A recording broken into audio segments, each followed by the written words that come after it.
resist anger for 1 week. And I know most people believe that anger is good. For you that believe that, you want to hold on to it, it's not for you. It's for those men and women, boys and girls, who want to be of love. Because the one thing I can guarantee you, without a doubt, guarantee you, you're never going to be at peace as long as you have anger. And never, I don't care if your justification for anger, hold on to your justification and your defense of anger. You will never have peace as long as you have anger. So the assignment for the fellowship and for you for a week, resist anger. Yesterday at fellowship, we had a discussion about anger. I opened up by asking, how many of you got angry this week? And it was interesting.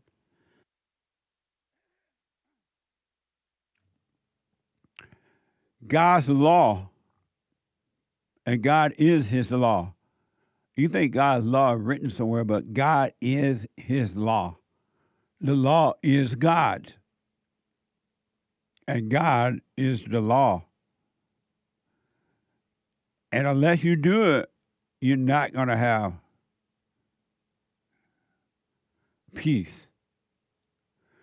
God's number one law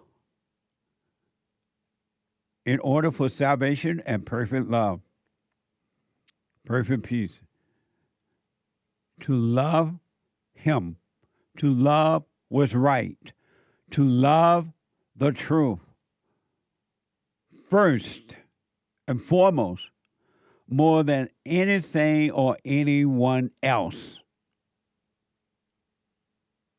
more than yourself, more than your children, more than your wife, your husband, your wife, your family members, your job, your life. If you don't love that, him first and foremost, you will always be miserable. And to love your enemy as yourself. You absolutely will not and cannot and won't not, ain't not going to ever be free until you love every human being on the planet. Until you love all, you will never be free. Salvation is of the heart. You must be born of love. How can I enter into the kingdom of heaven within while I'm on earth? God. To first love God with all your heart, soul, and might, and love your neighbor as yourself.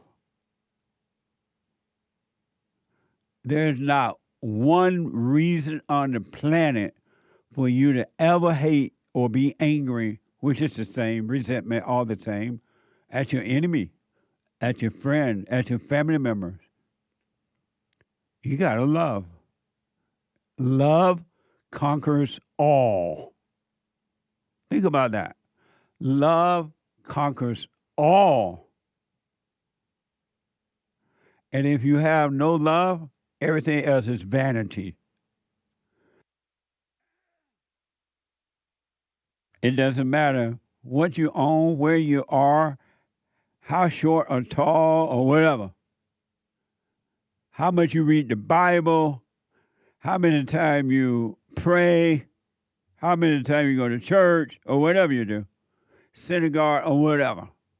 If you do not love God first, what's right, and then your neighbor as yourself, you're failing. You have belief.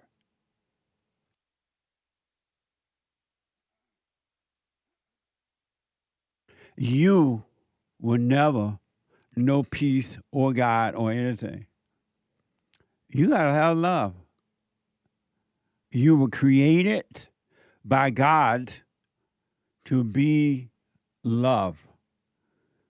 For him to express love through you. After all, he said you were the light of the world. But if your light is angry, your light is out, and you're in the darkness of the world. If you have resentment, if you have judgment, if you don't love all, you have no light. You have no light. And this I promise you. And some people are so lost, they think that they're going to get it when they die. Well, I'm only human. I can't love all. I can't have peace. God said you can and told you to. Have perfect peace. Be perfect as he is perfect. What now?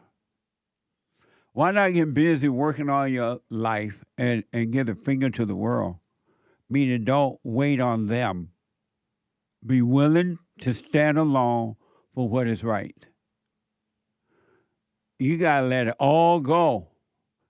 All of your sadness, if you want to be free, you got to leave it all behind.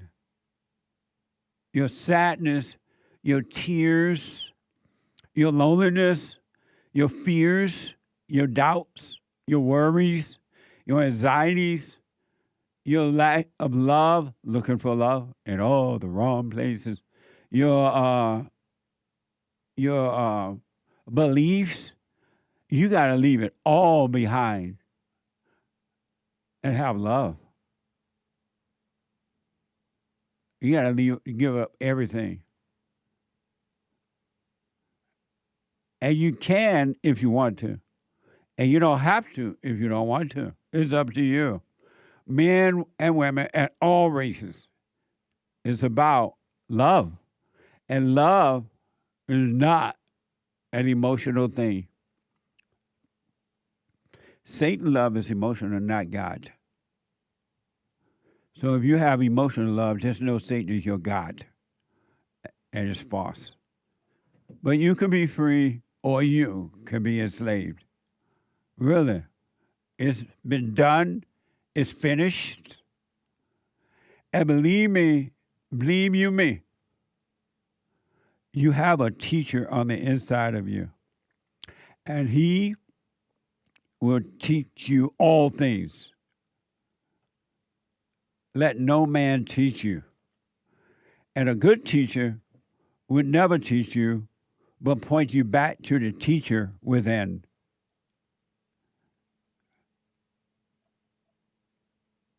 As Christ said to the disciples, because he was teaching them. And he said, well, I have to leave. But when I get there, I'm going to send you back a teacher. And he will live in you. And he will teach you all things. But most people prefer to look outside for someone else to teach you what they have read about. And you think you have it. You believe that you have it. And you don't.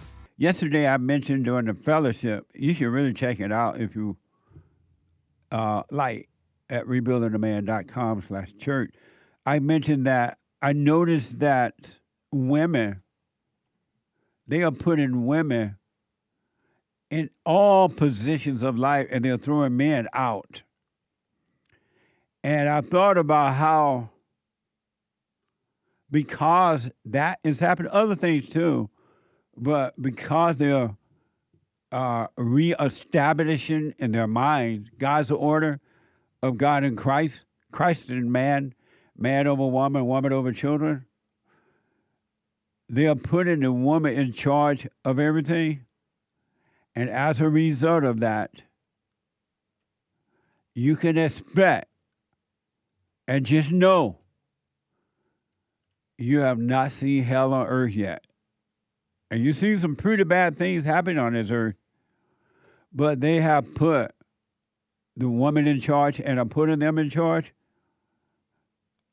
And the gates of hell is opening wider and wider and wider.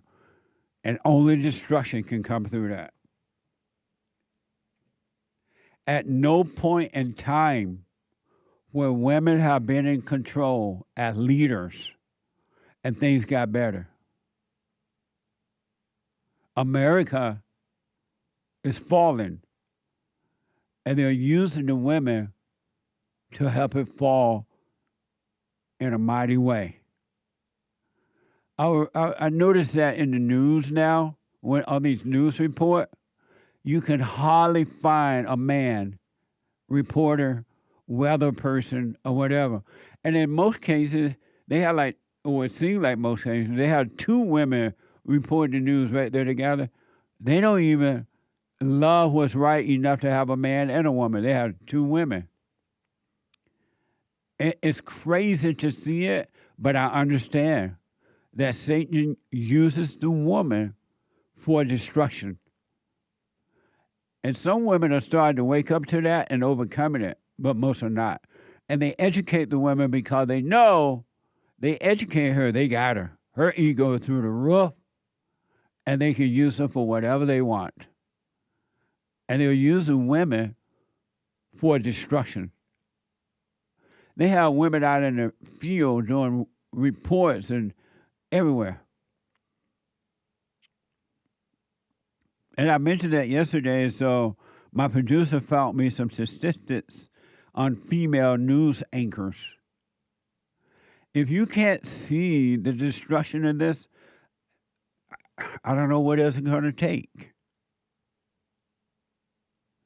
Do you need the wall to come tumbling down on you before you finally go, what the? Think about the homes when the men are not there. What happens? Does things get better or worse?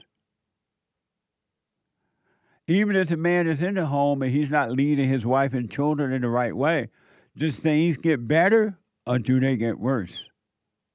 Think about the schools. Now that they'll put the women in charge of the school, principals and so-called vice principals and teachers, are things getting better or are they getting worse? Think about the military before Donald Trump, the great white hope. Was our military getting better or weaker? Think about business and companies that they are put these women in charge of. Is it getting better or worse? I don't have to. You can see it for yourself if you open your eyes. You don't understand the spiritual battle that's working inside of you and outside of you, inside of others. You may be one that want to overcome, so you're working on you, but most people are not. They love evil, they love misery, and they love it casting it upon others. And that's why they're using the women.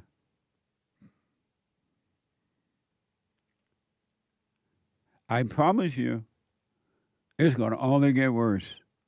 It's not in her nature to be leader. She doesn't have it in her. She doesn't know how. She has to force it, and it doesn't work because you not have to force it. It's for men to do it. And for those men, think about the women that are over you in your relationship. Look how miserable you are. You ain't happy. Even when you try to be a house mom, house mom man, are you happy? No, because it's not the order. And God is his law, and his law is God, and he's not going to change it for you just because you don't want to obey it.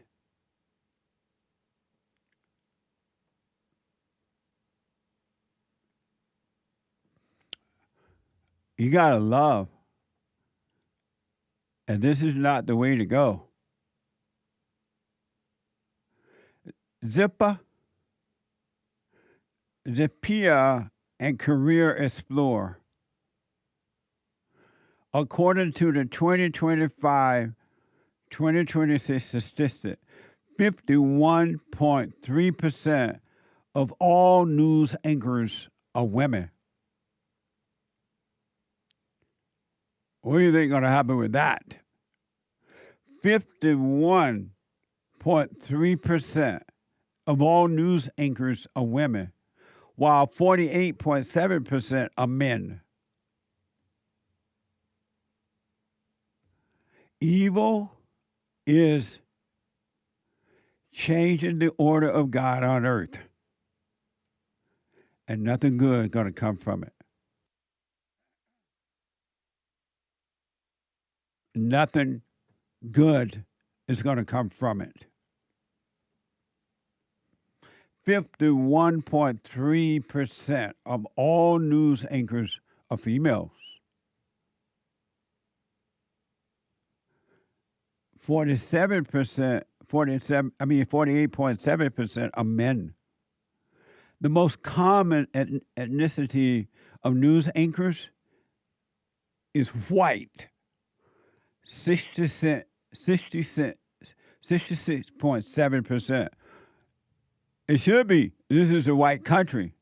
They own it. What the? Followed by Hispanics or Latino, 12.6%. Asian, 6.7%. And black, 6.4%. You have been warned that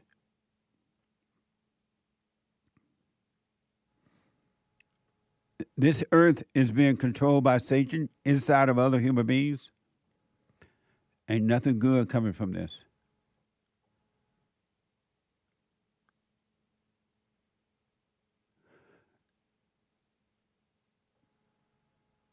So the common ethnicity of news anchors is white, 66.7%, followed by Hispanic and Latinos, 12.6%. Asian, 12.6% are Asian, and 9.7%. Oh no, I got it back. Hispanics and Latino, 12.6% news anchors. Asians, 9.7% Asians. And blacks, 6.4%. It's so interesting to me how white people give up their countries. They give up their own home. Come on in and take over. You can have it. But the thing about it, folks, it's spiritual. And you're doing this. If you don't already see the danger and damage that it is causing, let it keep happening, and see what happens.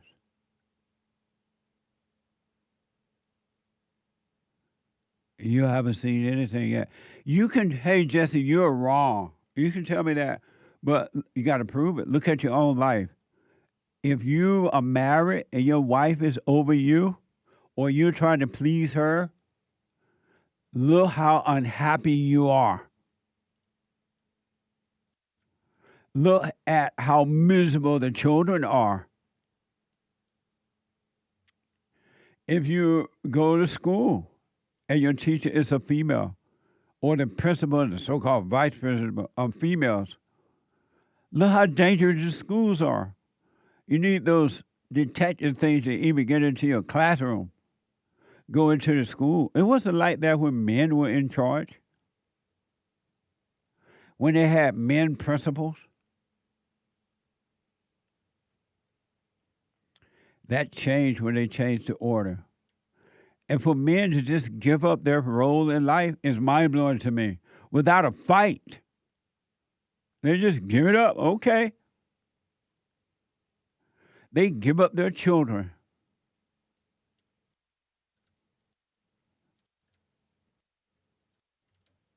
I remember, I think during the Chinese virus thing, I may be wrong about when this happened, but we reported on women in the military. They were twerking in the military.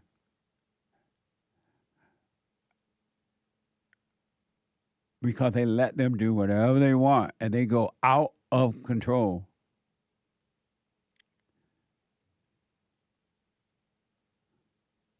And it's going to get worse. They still twerking there. There said they still twerking in the military. What the? I doubt they're doing that under Trump. The Great White Hope. Oh yeah, he said, my producer. Saturday they had the King's rally, and they were honoring the King, the Great White Hope, Donald Trump. And the King rally was a mess. And then I tweeted, I have many millions between Facebook and Twitter. It's great. It's like owning a newspaper without the losses. It's incredible. The Great White Hope. They had a rally honoring him yesterday or Saturday. And according to a report, KTLA 5, 75 people were arrested during Saturday. No King rally, they say, but they're really honoring him. No King protested downtown Los Angeles after tension escalated near the Metropolitan Detention Center. Watch this from KTLA 5. And several arrested in downtown LA after separating from a mostly peaceful No Kings protest. About 1,000 people surrounded a federal building and started throwing rocks and concrete blocks at officers. Show me what democracy looks like! This is what democracy looks like!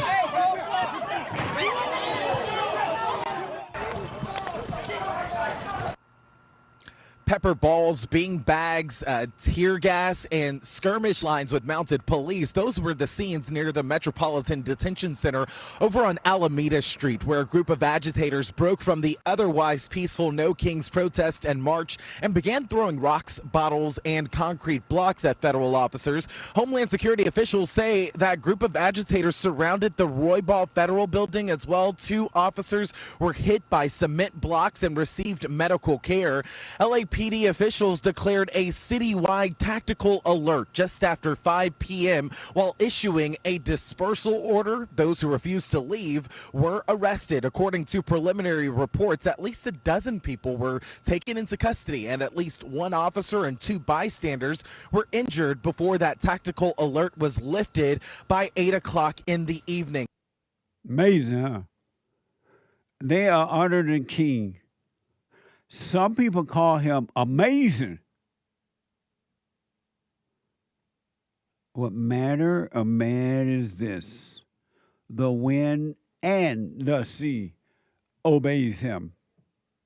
Some people call him King, and they hold King rallies around the country.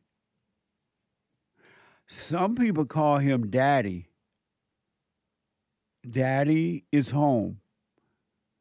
I call him the Great White Hope. And they honor the King. Isn't that amazing? And I want to show you who is in control of L.A. Now, one of this mess is happening, right? Remember I was talking to you about putting women in leadership roles. The so-called mayor of L.A., Karen Bass, expressed concern. Oh, I'm just so concerned. During the escalation, Karen Bass expressed concern during the escalation and organized to say this was the largest single-day protest in U.S. history. Watch this. LA Mayor Karen Bass, attending another event yesterday, spoke to us about what was unfolding. I am worried right now, though, because the protests have been peaceful all day, but I'm worried that there's a little bit of a breakdown. I'm monitoring it minute by minute, and I might have to rush off and go downtown to the command center. So it is so important that we peacefully protest. But the chaos later in the evening stood in stark contrast to what unfolded for the majority of the day here at Grand Park and across 51 communities in the Southland alone. From Orange County to Long Beach, Pasadena, Burbank to West Hollywood, protesters marched peacefully, carrying signs to push back on the actions and policies of the Trump administration. Organizers say this was the largest single-day protest in American history, with more than 8 million participants at over 3,000 events nationwide. Amazing. And what Karen back gonna do? She monitoring. Oh, I'm so scared now. I'm concerned. I'm worried. Mama is in charge. Don't worry, Mama. Mama said there'll be days like this. There'll be days like this. There'll be days like this. My mama said, Mama is worried. I may have to go downtown and do what, Mama? Pat him on the back. There now. I don't know if it's true or not, but I saw one report where they were saying that they were like, where is the money coming from for this? Who is sponsoring this? And they said that the Communist Party of China is sponsoring this, financing this rally. I wonder why, if that's true. Why would the Communist Party of China support radicals trying to destroy America? Why do they want Donald Trump out, if that's true? Thank you, Mr. President. Thank you, Mr. Trump. You better be thinking Donald Trump, because imagine what happens if these people take over again. You thought last time was bad with them in charge? You have not seen anything until you vote them back in.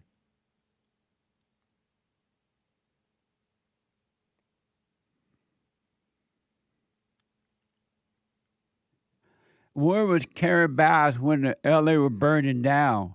When homes and things in Malibu and other areas were burning down? Why was she monitoring then? Why did she not rush back home?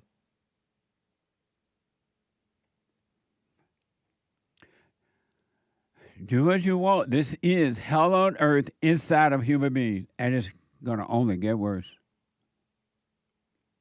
I recommend that you, as an individual, work on yourself and overcome the world. Because if you're alive and this stuff is happening, you're not going to be able to handle it. You're going to live in fear. And when they cry about the gas prices, they cry about the food price, you're going to be crying too. Without even thinking that you should not be crying.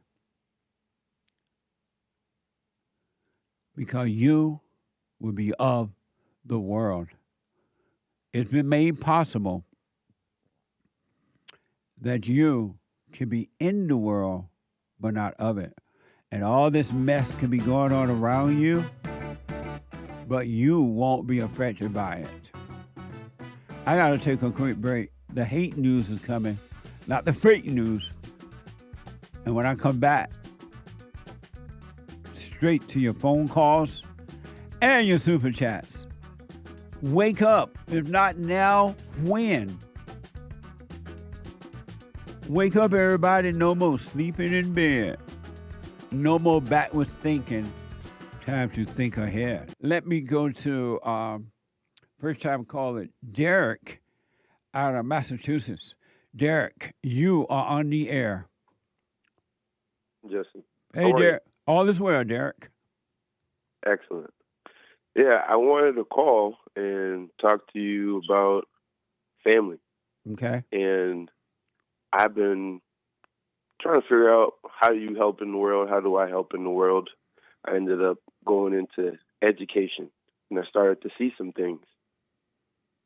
And it wasn't the things I grew up hearing, that it was, racist white people or, these things holding us back. A lot of it was just dysfunction. A lot of it is single mother-headed households, which I was a part of, and I had to figure that out. And through 2020, I was able to open my eyes and kind of, that whole COVID time, kind of look through things. But I realized it was about family.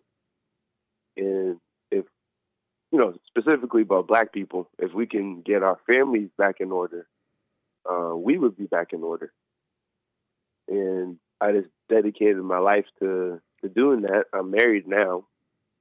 And then it's like the other part of like living it. And this is where I want to talk to you about family, like that structure and having that work, especially in, you know, this feminized society that we live in. I think a lot of callers kind of allude to that spirit that has been put in women today. And I remember you talking to this Muslim woman that was promoting polygyny. I can't remember like what your pushback was on it, but essentially, I just think getting to that kind of structure would really help combat that spirit that You said kind of she made was women promoting what now? polygyny. Oh, you mean more than one wife? Having multiple. Yes. Oh, okay. Yes, and specifically because you know the guy that was asking me questions before I talked to you. He said polygyny or polygamy. I think the big difference with polygyny is that it is a committed relationship. It's married. Like the previous caller, you know, he was all weirded out about the state. A lot of the states don't even allow this. So that is something that you have to kind of navigate. You believe in having more than one wife? Yeah, I think about how many you have now. Was Abraham in the wrong? You know, I think about Jacob for having 4. Was he in the wrong? In 2 Samuel, God says that he would have given David more wives if he just followed his commandment. So how many wives do you have right now? I'm married to my lovely one wife. But you want more than one? The question was, I guess I didn't even really get to the question. Okay. But with this structure and with what's going on, I think having another wife would, or that kind of a structure would help with the current situation that we're dealing with, because there's just a lot of that spirit is very strong right now. What spirit? I know you can have men that are. What spirit very strong? I guess it's the Jezebel spirit. It's the oppositional, just like, you know, a lot of people will talk about when you get married, that opposition, and a part of that is supposed to make you stronger. And of course, you're supposed to go to your father, and he's going to help you. But Darren, I'm not quite understanding. Are you saying that because the spirit of evil is so strong in the woman, that the man should have more than one wife? I like how you ask questions. I think it would be able to put up a mirror to what they're doing, some of the tactics. So let me, just for to be clear though, are you saying that because of the evil spirit in the woman, the man should have more than one wife? It's not because of that. Why should a man have? But you are saying that you believe a man should have more than one wife, right? Are you saying that? Not to put words in your mouth. Yeah. Are you saying that a man should have more than one wife? Not that he should, but that is something that is in the biblical tradition. What do you mean? And I don't see why that should. When I talk about Abraham. Oh, I see. From the Old Testament. But in the New Testament, he's only supposed to have one wife. So in Matthew 25, when he's talking about heaven is with 10 virgins, and him getting married to 10. What? And half of them had their oil, their lamps lit, and the other half didn't have their lamps lit. And he only was going to get married to the 5 that were ready for him. But talks about that. In the New Testament, for sure, it only allows for one wife and one husband for the ladies. How do you think if a man can't even deal with one woman with all that hell in her, how is he going to be able to handle more than one? The fact And that then it didn't say that you were going to marry the virgin. What's up? I mean, it's their bride, Jesse. Come on, they're getting ready to be married. That's the whole point of the No, you're parable. They're assuming getting ready that. to be You're married. assuming that. What else are they gonna do? What else are they gonna do? It's funny. But But you I can't think even the handle fact one that woman, the hell in one woman. How you going to handle it in two or three or however many? when there's two or three, and I think three is actually the perfect number, three. But how you going to But handle when the hell in three when you can't handle it in one? I'm doing my role and I'm fulfilling my role. I'm just looking at a larger picture outside of myself and bringing it back to my vocation. Seeing a lot of these young men. But what I and want to they know need is though, a you're father. not. What I want to know, you can't even handle one woman. How you going to handle more than one? I just answered you. I said I am, and I'm You fulfilling am that what? role. It's not that it's easy. I'm not saying that it's, there are things that you have to learn, and God's teaching me. He's showing me what I need to do. But what do So you it's mean not by me that? Man, handling the what do hell. you It's mean not by that? me handling the hell in one. That's not my cross to bear. But leading the family and it being about the family, and that's what I figured out. Like, it's not about all the race stuff. It's about family. And how do you build a stronger family? And part of that is having, you have the father and you have enough. Like, the best thing I can give my kids But Derek, I are don't like quite more know what siblings. you're saying. That because of time, let me just ask: Are you? So how long you been married?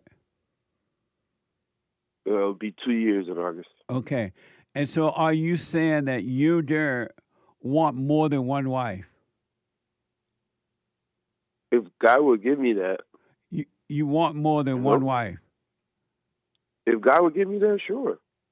No, but I'm asking I don't see what's wrong with that. I'm not saying it's wrong or right at this point. I'm trying to get some clarity in the conversation. Are you saying Yes. that you want more than one wife? I've already, yes. And Yes, why? And why? In this economy, it's kind of hard to get momentum, and without I don't know, we're trying to cut down. We're doing all the things, getting extra jobs, but like being able to put people towards like building out a business, and I think that's more of where you have to go. Something that you So own, not just work. you want more than one wife so they can help you financially? No. So I'm just setting the stage. I guess you said for time. So family. So like when the kids are here, it's definitely have more hands on for taking care of the kids. A lot of what's happening now is that people just have to work. You're going out. But Who's why staying can't with the children? why can't the Have a one lot wife of- take care of the kids? So depending on where we are, like I'm in Massachusetts, I guess we can move, right? Find a place that might be a little bit cheaper, but just looking at the being able to get certain things, you're gonna have to have more people working. Why? It's just the way. If you're married and you and your wife are married, why do you need more people to help you? It's not about them just helping, but it's like I guess it is about helping, but it's like you can have a larger family that way. Why? You can If you have can't take care of the one wife and the one child or a couple of children, how is it going to make it easier if you have more than one wife and a whole bunch of children? How's that going to be easier? that's being worked towards. You don't just like I'm just in year 2, so What? that's being worked towards. But in me looking ahead, in me seeing like, all right, what are the childcare is crazy expensive. But have your wife stay home and watch over your child, and you take care of the family financially.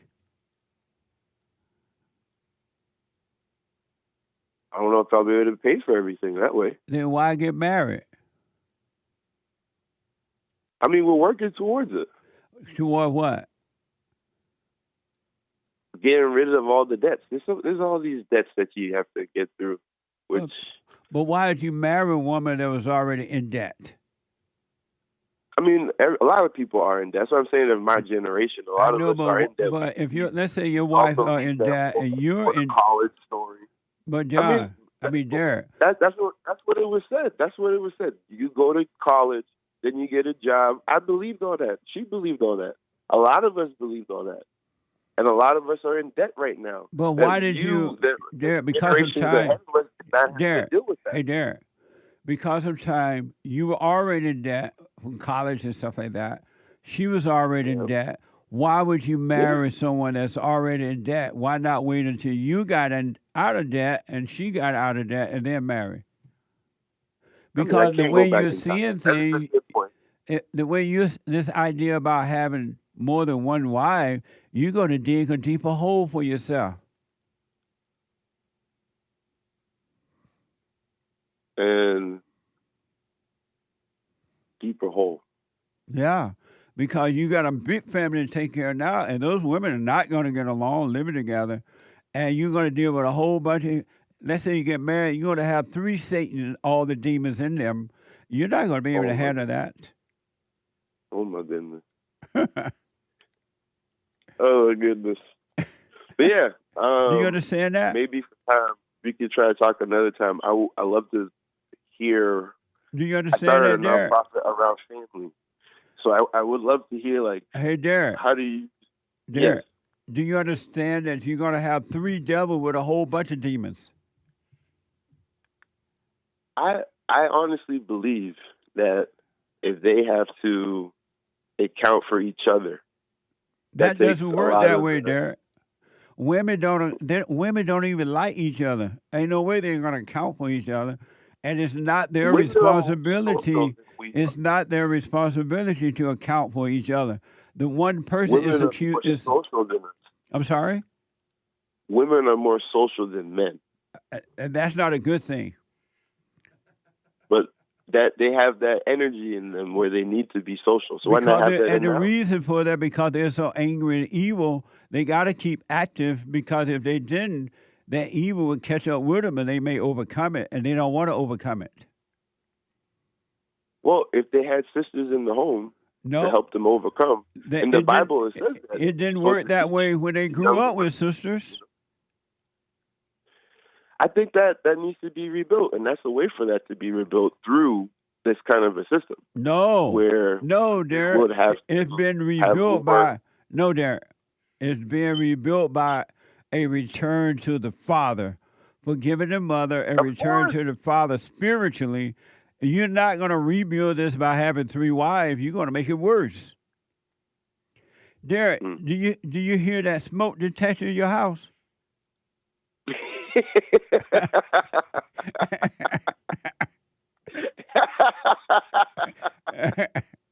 glad I called you, man. Are you black? Yeah. Do you hear that smoke detector? I've slept through it so many times. What? I've slept through it so many times it kind of turned. There it goes. How come black people don't put new batteries in their smoke detectors? You know what? I've done that. You sound like my wife now. You sound just like her. I've done that, and then it just does it again. I just need to take it out. Yeah, absolutely. Derek, call me again. I got to run. I suggest, do what you want. I suggest that you forgive your mother, forgive your father, and return to God, and then you'll be able to deal with the one wife you have, and you will see that you don't need 2 wives, because if you get 2 or 3 wives, you're bringing on hell that you're not ready for. And I guess the next time we talk, you tell me about the hell that you deal with regardless. Okay, I will. Call me again. Okay, have a good one, man. All right, buddy. Over the last few days, I guess, off and on, I watched the news on TV, and I noticed how they have all this stuff going on. Have you ever noticed how fascinated you are with evil?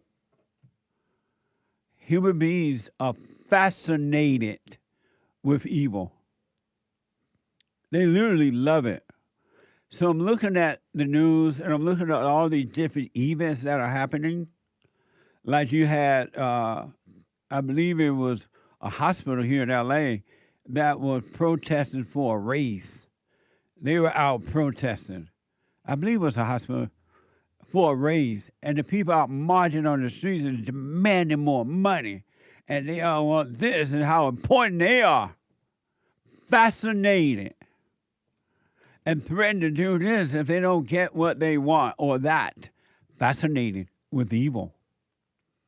Shaking their fists and calling the owner of the company names and all kind of stuff. And how important human beings think they're important and they're not. Really? I'm a nurse, and the nurses is very important. Or the teachers, and I believe I saw a union, a thing for teachers too. And they think the teachers are important. Human beings in their fallen state, they think they're important. You ain't that important. You ain't that important.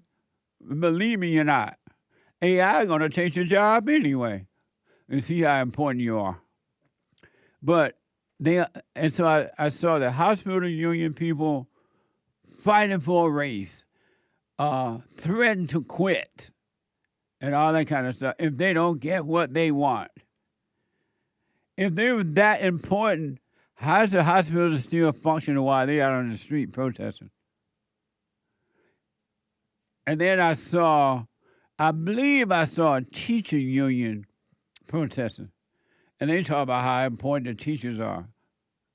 And shaking their fists and up and down the road, hollering and carrying on. And then I saw this thing against the Great White Hope, this so-called rally against the Great White Hope. And the people that was rallying, having the King rally in honor of Donald Trump, they was talking about how important they are, and we got the power, and we can do this, and we're important, and kicking down the fence or trying to get to ICE and all that, and writing "Kill ICE" on the wall and all that. Fascinated with evil. It's a thrill. Fascinated with evil. Isn't that amazing? And then when you flip through the TV, you see these debates. And in both sides, so-called the right side and the wrong side, are taking sides. Fascinated with evil. When you take sides, when you're either for or against, you're fascinated with evil. Because you think you're right. And you're fascinated with taking sides. I hear the people complaining about the gas prices and the food, everything going up, up, up. Fascinated with evil. Fascinated with the thrill of worry. Fascinated with the thrill of complaining. And then they find other people, groups of people they can join forces with and complain with. And then they feel like they're fascinated with evil is justified because those people are complaining too. Because evil people cannot stand alone, right? Fascinated with evil. And then there are people who are like lonely and depressed, worried, suicidal thoughts, all kind of false identity. I even saw some LGBTQ people on, I believe it was Jesse Waters last night, and they were protesting against, in honor of the Great White Hope. They were celebrating the, I believe it was the King rally, wishing Mr. Donald Trump rally, the rally, and they were men who had women breast thing going on, and they took the shirts off, and they were men that had those things. Fascinated with evil. Excited, flooding it in your face, fascinated with evil. I even talk to people who worry about tomorrow. Psychologically, emotionally, they're driven into this idea of a tomorrow. And I'm not talking about practical things like you plan to move, you plan to with dinner, and you store some food away for tomorrow. Not that, but psychologically or emotionally thinking.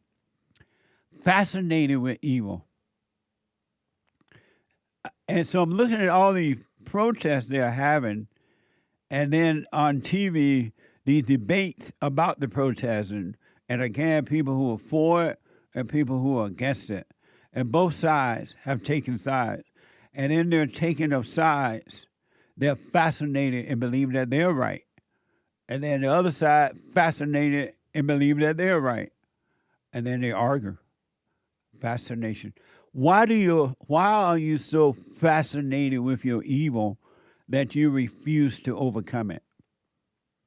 Why are you so fascinated with worry and bringing on pain and thinking about the past or the future or judging yourself and others? Why are you fascinated with evil? Why are you so fascinated with the fear of not being able to stand alone? You got to have somebody to stand with you. Yes, we come into this world alone. And yes, along the way, we grow up, we get jobs, we get married, we have family, we do all this. We make some friends, which are not real anyway, but make friends and all that. But in reality, you're alone. And this journey of overcoming being fascinated with evil, you got to take this alone. There are men and women who will not work on themselves unless the husband or the wife is doing it too. There are men who pretend not to be obeying their wives, and they are. The wife controls them. And they're like, no, I'm in control now. But if you observe, you see that the wife is still controlling because they run behind and with their wife like little boys. Fascinated with evil. Why are you so fascinated? How will you overcome evil as long as you're fascinated with being evil? How? How will you overcome evil when you're fascinated with being jealous? You're fascinated with gossip. You're fascinated with fear and anxiety and worry. And you hold on to your false identities and you're fascinated, no matter what the identity, drug addict, drag queen, LGBTQ, all kind of mess, all evil. You're fascinated with being a Christian. You're fascinated with being a Allahu Akbar person. You stand up on the wall and you shout, death to America, death to Israel. You're fascinated with evil. Why? How will you ever be free of evil when you love evil? How will you ever be free? What I realized from all that is that in human beings, I know people, they're just fascinated with hating one another. Just love it. That's why most people won't, you tell them they need to forgive their mothers and fathers, so they shall be forgiven. The Lord's Prayer even said, forgive as I forgive. Forgive me, God, as I forgive others. But you won't forgive. No, I ain't forgiving her. What the? That's my mama. Fascinated with evil. But what you don't know, and you will know, men and women, if you work on yourself, you will clearly come to know that in human beings, The real you, there's no evil and there's no good in you, in your body, in you, the real you. In this fake you, there's this idea that you are evil and you are good, and you're neither. You're neither good nor evil. You are possessed. You are possessed and don't know it. No, I'm in control. I got a free will. I can do what I want, you say. You can't. You cannot. And then when you do bad or you do what you call good, you say, I did that. You didn't. You are possessed. All human beings are possessed. All human beings, we're evil. Until you overcome evil and you're possessed with good. You can't have both. They cannot live in the same place. When you overcome evil, then you're going to know who you really are, and you're not going to take credit for being good because you're going to know you are possessed with good. Goodness, which is not yours, not mine. You're possessed, and then in being possessed, the devil in you give you all these ideas about who you are, and you're in control, and you can control anger, and you this, and you're smart, and you're dumb, you're this, and you're that, and you call it you.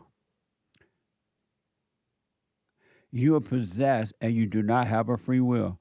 If you have a free will yourself to be perfect and have a clear mind, and never have another negative or worry or fear thought ever again. Do it right now. I'll wait.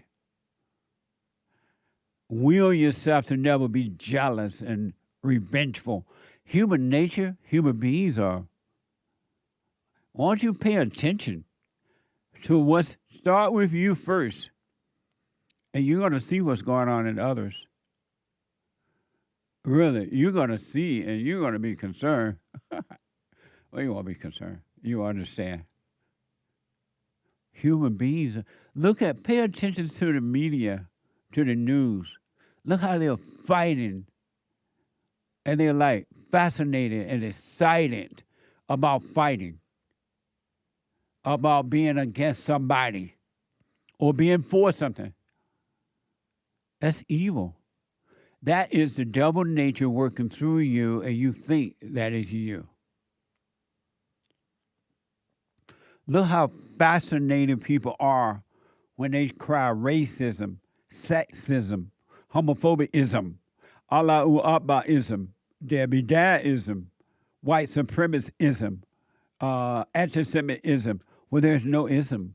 But they're fascinated in thinking that and saying it out loud. Why are you fascinated with your false self?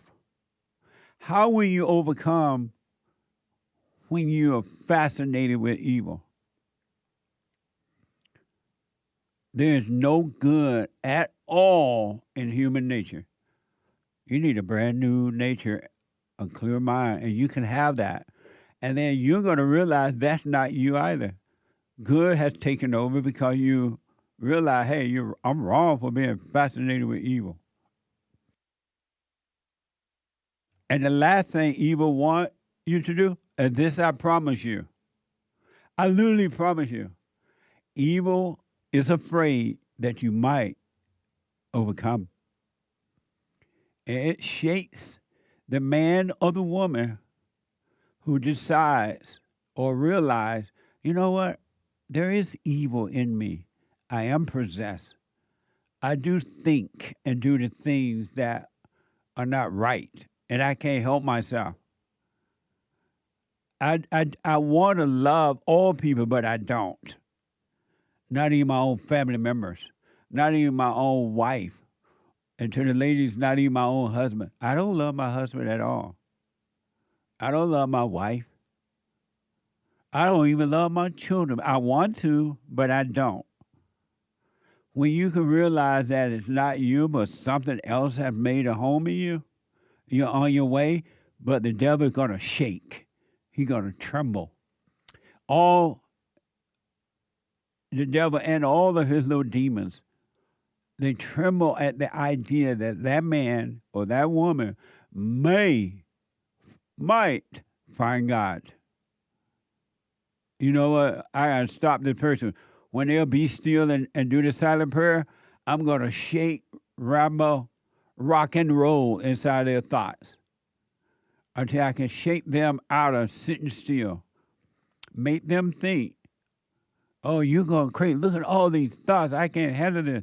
And stop doing the silent prayer because you call them you. You don't know that the devil is shaking in his boot in fear that you might commit to returning to the Father, returning to love, returning to truth. It doesn't like it. Or if somebody attack you, the evil spirit tell you to get mad right away. Attack back. Or at least if you don't attack out with words, be angry and live in your head and judge that person in your head or people. And you think it's you. Why are you fascinated with your misery? When will you stop and be free? Evil love for you to be emotional.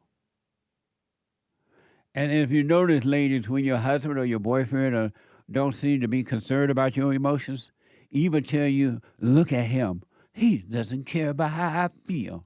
You're not listening to me. That's the voice of evil and not of you. It wants you distracted from present now, from right now.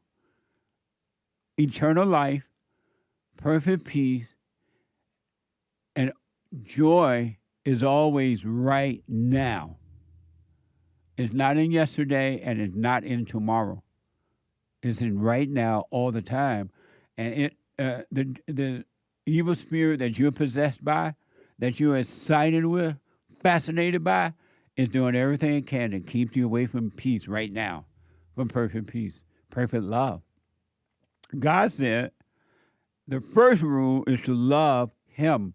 Love what's right. Love the truth.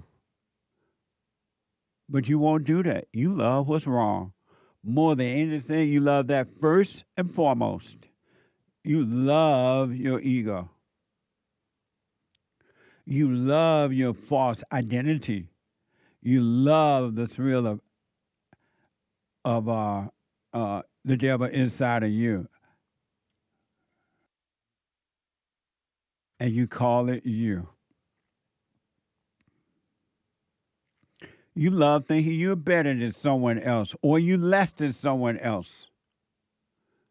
You love taking sides. Who will I be if I don't take sides? I got to agree with one or the other. Who will I be if I don't? Fascinated with evil. Have you ever tried living without being for or against? Just imagine what it's like to live a life on this planet, on this earth, and not be for or against. Doesn't this sound relaxing and beautiful? To not take a side, to not make a judgment, but to just live. Doesn't that sound like beautiful to finally see and be the kind of person that only love your neighbor and your enemy? You have no hate for them at all. Imagine the peace you must feel when you live that way. But you think that's not fascinating. You think it's not fascinating to love good because you love only evil. What will I do, you say, if I didn't have my misery? What would I do if I could not judge others and myself?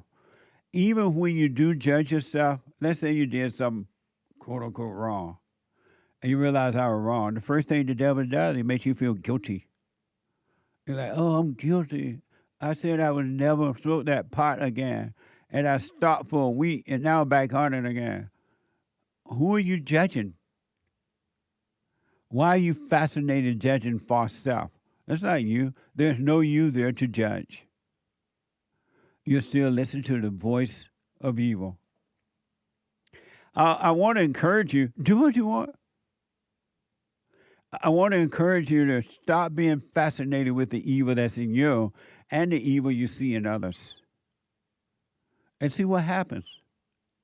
There's another way to live, a perfect way.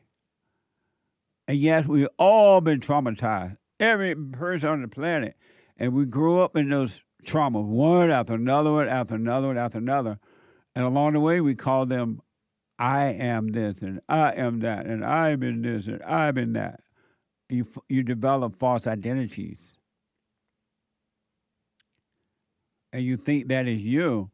And now when you get older, you're like, what the? And then you want to drop those false identities. The first thing the devil tell you, well, who will you be if you're not angry? Who will I be if I'm not emotional? Who will I be if I don't have this or that? Or I don't go to this place or that place. If I don't have friends, or if I don't have this or that, if I'm not married, who will I be? That's the voice of the devil. Why don't you give it a try and see what happens? Why don't you drop your beliefs? Why don't you drop those beliefs and see what happens? What you have is not working. Why not try something new, something real? I want to show you one quick thing about how unimportant you are. All you people who think you're so important and you're special and you're smart and somehow or another the world needs you, you got another thought coming. And I got proof. Yahoo News. Alpha School, a Silicon Valley style school, claims it can teach complex program efficiently, boasting rapid learning in just 2 hours a day through an AI tutor. The school don't need you teachers. Y'all ain't that important. Y'all think y'all so important. Y'all turd. What the? Without teachers, they can teach you in 2 hours a day without teachers. Watch this from Fox 38, Chicago. This is something I have never heard of. So a school is going to be completely AI with no teachers, and it's opening up in Chicago. Who are the students? They must be geniuses. They're recruiting students right now. The students are people whose parents can afford $55,000 a year in tuition. I'll just say that for this private school. But this is a fascinating story on so many different levels. It's going to be called Alpha Schools. It's a group of schools that exist in other states, formed out of Austin, Texas. And here's how the day works for these students. K through 8 right now, but eventually they want to make it K through 12. They do essentially all the core academic learning in 2 hours in those booths with AI, and it's very personalized. They interact with the AI. They learn their core subjects, reading, writing, arithmetic, and all the things that we learn. And then the rest of the day is left open to workshops, to entrepreneurial stuff, even for kids as young as 2nd and 3rd grade, business stuff, some arts as well. And that's where they really get their collaboration with other students and problem-solving skills in. Amazing. You teacher, y'all ain't that important. I remember during the Chinese Bar, y'all up there twerking and carrying on, how like you were so important. And then y'all on the street protesting because you want a raise and demanding that the school give you a raise. You ain't that important. You're just 2 hoops and 1 AI away. What do you think about that idea, Nick? Were you familiar with that? No, but I love it. And what do you love about it? School sucked growing up. Yeah, it did. You know, you talk about how great it was. I think even pretty much my whole generation, everybody agrees. Even if you have friends, and fun, school sucked. My best time in school was when I was having fun in school. When I was like playing basketball or running track or playing the girls or whatever, right? That was my best time in school. Amazing. What do you think about that idea, the AI thing? Hey. I like it as well. I like the idea that you can get it all done in 2 hours. I know some teachers, and some of them are smart in that they will let you do your homework in class and get it done and then play games. Nice. And so they want you to go to school all day long now, and they want you to start school the moment you pop out of your mama's womb. And it's such a waste. There's so much wasted time and stuff. It was, yeah, I agree. I liked recess. I love recess. And then I, liked hanging out with friends, but I didn't like all the drag and mess. I remember once I was in the 6th grade, and we were at recess, and I was pushing this girl in the swing. You know how they do swing things? Yeah. And I was pushing her, and I noticed that she would go. The harder I pushed, she would go higher. And something told me to push her higher, and I pushed her higher, and she fell out the swing. Oh my gosh! I'm like, what the? Well, you're supposed to go kind of high and then jump off the swing. Right, but she didn't jump. I fall. pushed. She fell. But I love recess. Yeah. Amazing. And while teachers experiences his value, it is not required. Watching from Fox 38, Chicago. No teachers. They are hiring, the school is currently. It's going to be downtown. They would love if you have a teaching background, but you don't have to have one. You have to have a bachelor's degree, but you don't have to have any educational experience or even a degree in education, because it's the AI doing the core learning with the student, and then it opens up the rest of the day. Look, AI is coming to our schools in one way or another. There's no doubt about it. Amazing. So, yeah, for those people who think they're so important and so needed, you got another thought coming. You ain't that important and you ain't that needed. Amazing. When asked how the children would learn to write, the CEO of the institution said, "What do we care if kids know cursive? Cursive. That's that beautiful handwriting. That doesn't even exist anymore. They don't even teach that anymore anyway. Do they? I don't know. I learned handwriting. They called it handwriting. I don't know if you learned it or not. Cursive. I supposedly learned it. I wasn't the You write like neatest my writer. grandmama. They say that women have better fine motor skills, where men have better gross motor skills. Well, my grandma couldn't write. Maybe because she was born on a plantation. But cursive, that doesn't happen anymore. Amazing. Super. Sweet. The clip? Oh, my bad. Super chats. Oh, yeah, I got Oh, the yeah. clip. I forgot I had the clip. Watch this from Fox. This is when they were asking children about writing. This is from Fox 32, Chicago. I just don't see how you'll be able to even write your name and things like that if a good portion of that educational component is on the computer. What do we care if kids know cursive, right? This is not the way of the future. Why are kindergartners writing out essays anyways? I'm going to get a lot of pushback. I'm sure your viewers will disagree with me too. And a lot of people point to there is some skill and important brain maneuvers happening when you're writing things down, and no doubt. But is that the way of the future, right? Amazing. Get it, understanding, lady. You ain't that important. It's up in your own mind. That's amazing. What do you think about that? You don't need a teacher to teach you cursive. You can just look on the internet and they have like the instructions. And just follow the instructions and do it. And young people curse anyway. They curse on every other word. Good word. I want to just quickly show you guys this story because of time. And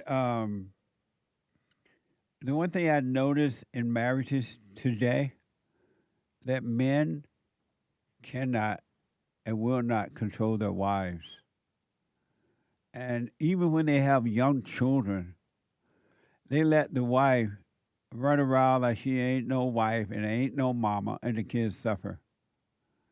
And the one thing I disagree with J.D. Vance on, he appears to have no control over his wife at all. This woman ain't got no business being involved in government, period, with young children she's dragging around on her hips. Talk about ego. I told you that educated women do not make for good wives or good mothers. It just don't work that way anymore. The Washington Examiner, so-called second lady, Usha, whatever her name is, Usha Vance, unveiled her new Storytime podcast of reading children's story on Monday.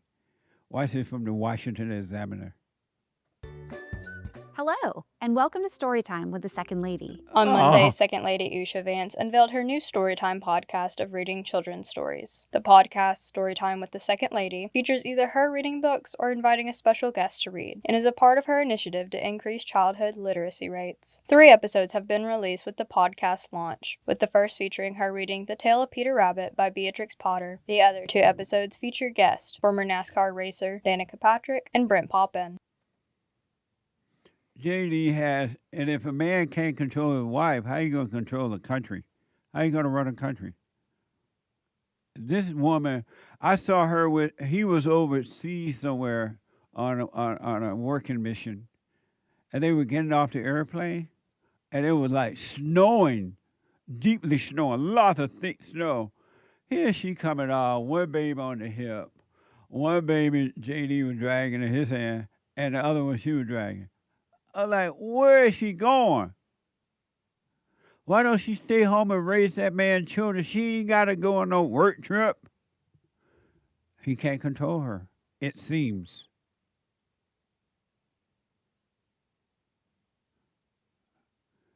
I told you my country is gone. The women are running things, and it's not in the woman's nature to lead. They even have preachers now who let their wives be. What kind of be a preacher or assistant pastor or whatever? It's over. Talk about not loving her husband. This woman has no love for JD, and you can bank on that. It's all about herself. And I think she's supposed to be some kind of little lawyer. Isn't that right or not? Somebody? Look at AI. Yeah, she's a lawyer. Who would marry a female lawyer or a female doctor? You know that ain't going to be no good wife to stay home and raise your children and make you breakfast, lunch, and dinner. There's one nice thing I like about JD, though. He's under the order of Trump, that's for sure. But the one thing I like about him, he's thinking about sending Ilhan Omar back to Africa. If this is true. If this is true. Who would marry a lawyer lady thinking that that's going to be a good wife for you? A woman that's going to obey. And stay home and raise your children. Ain't no way. Heaven. And down below hell that woman going to stay home and raise that man's children. It ain't going to happen. But anyway, he's thinking about, according to this report, unless he's just playing, sending Ilhan back to Africa, ABC News. And the African nation, the Republic of Somaliland, is calling for Ilhan Omar, a Democrat, to be extradited after J.D. Vance, made a claim during an interview that the lawmaker committed immigration fraud. Watch this from ABC News. The Trump administration ramps up its crackdown on fraud. Vice President J.D. Vance is now targeting Minnesota Congresswoman Ilhan Omar. Now, Vance is leading the new anti-fraud task force, which met for the first time on Friday. Now, we have learned that Omar's immigration history is now under review. Omar came to the U.S. as a refugee from Somalia in 1995. She's been dogged with questions about her marriages for a while now. Officials note immigration fraud can carry serious penalties, including losing citizenship. We actually think that Ilhan Omar definitely committed immigration fraud against the United States of America. And I talked to Stephen Miller about this actually recently. We're trying to look at what the remedies are. That's the thing that we're trying to figure out is what are the legal remedies now that we know that she's committed immigration fraud? How do you go after her? How do you investigate her? How do you actually do the thing? How do you build the case necessary to get some justice for the American people? There's a related issue, Benny, which is she has been at the center of a lot of the worst fraudsters in the Somalian community. Well, a spokesperson for the Minnesota Democratic Congresswoman calls the allegations a ridiculous lie. But the Republic of Somalia, look at this, a functioning democracy that Somalia claims as a territory, posted on X that it would like to see her, right there, extradited. Send her back. Send her back. Ship her back.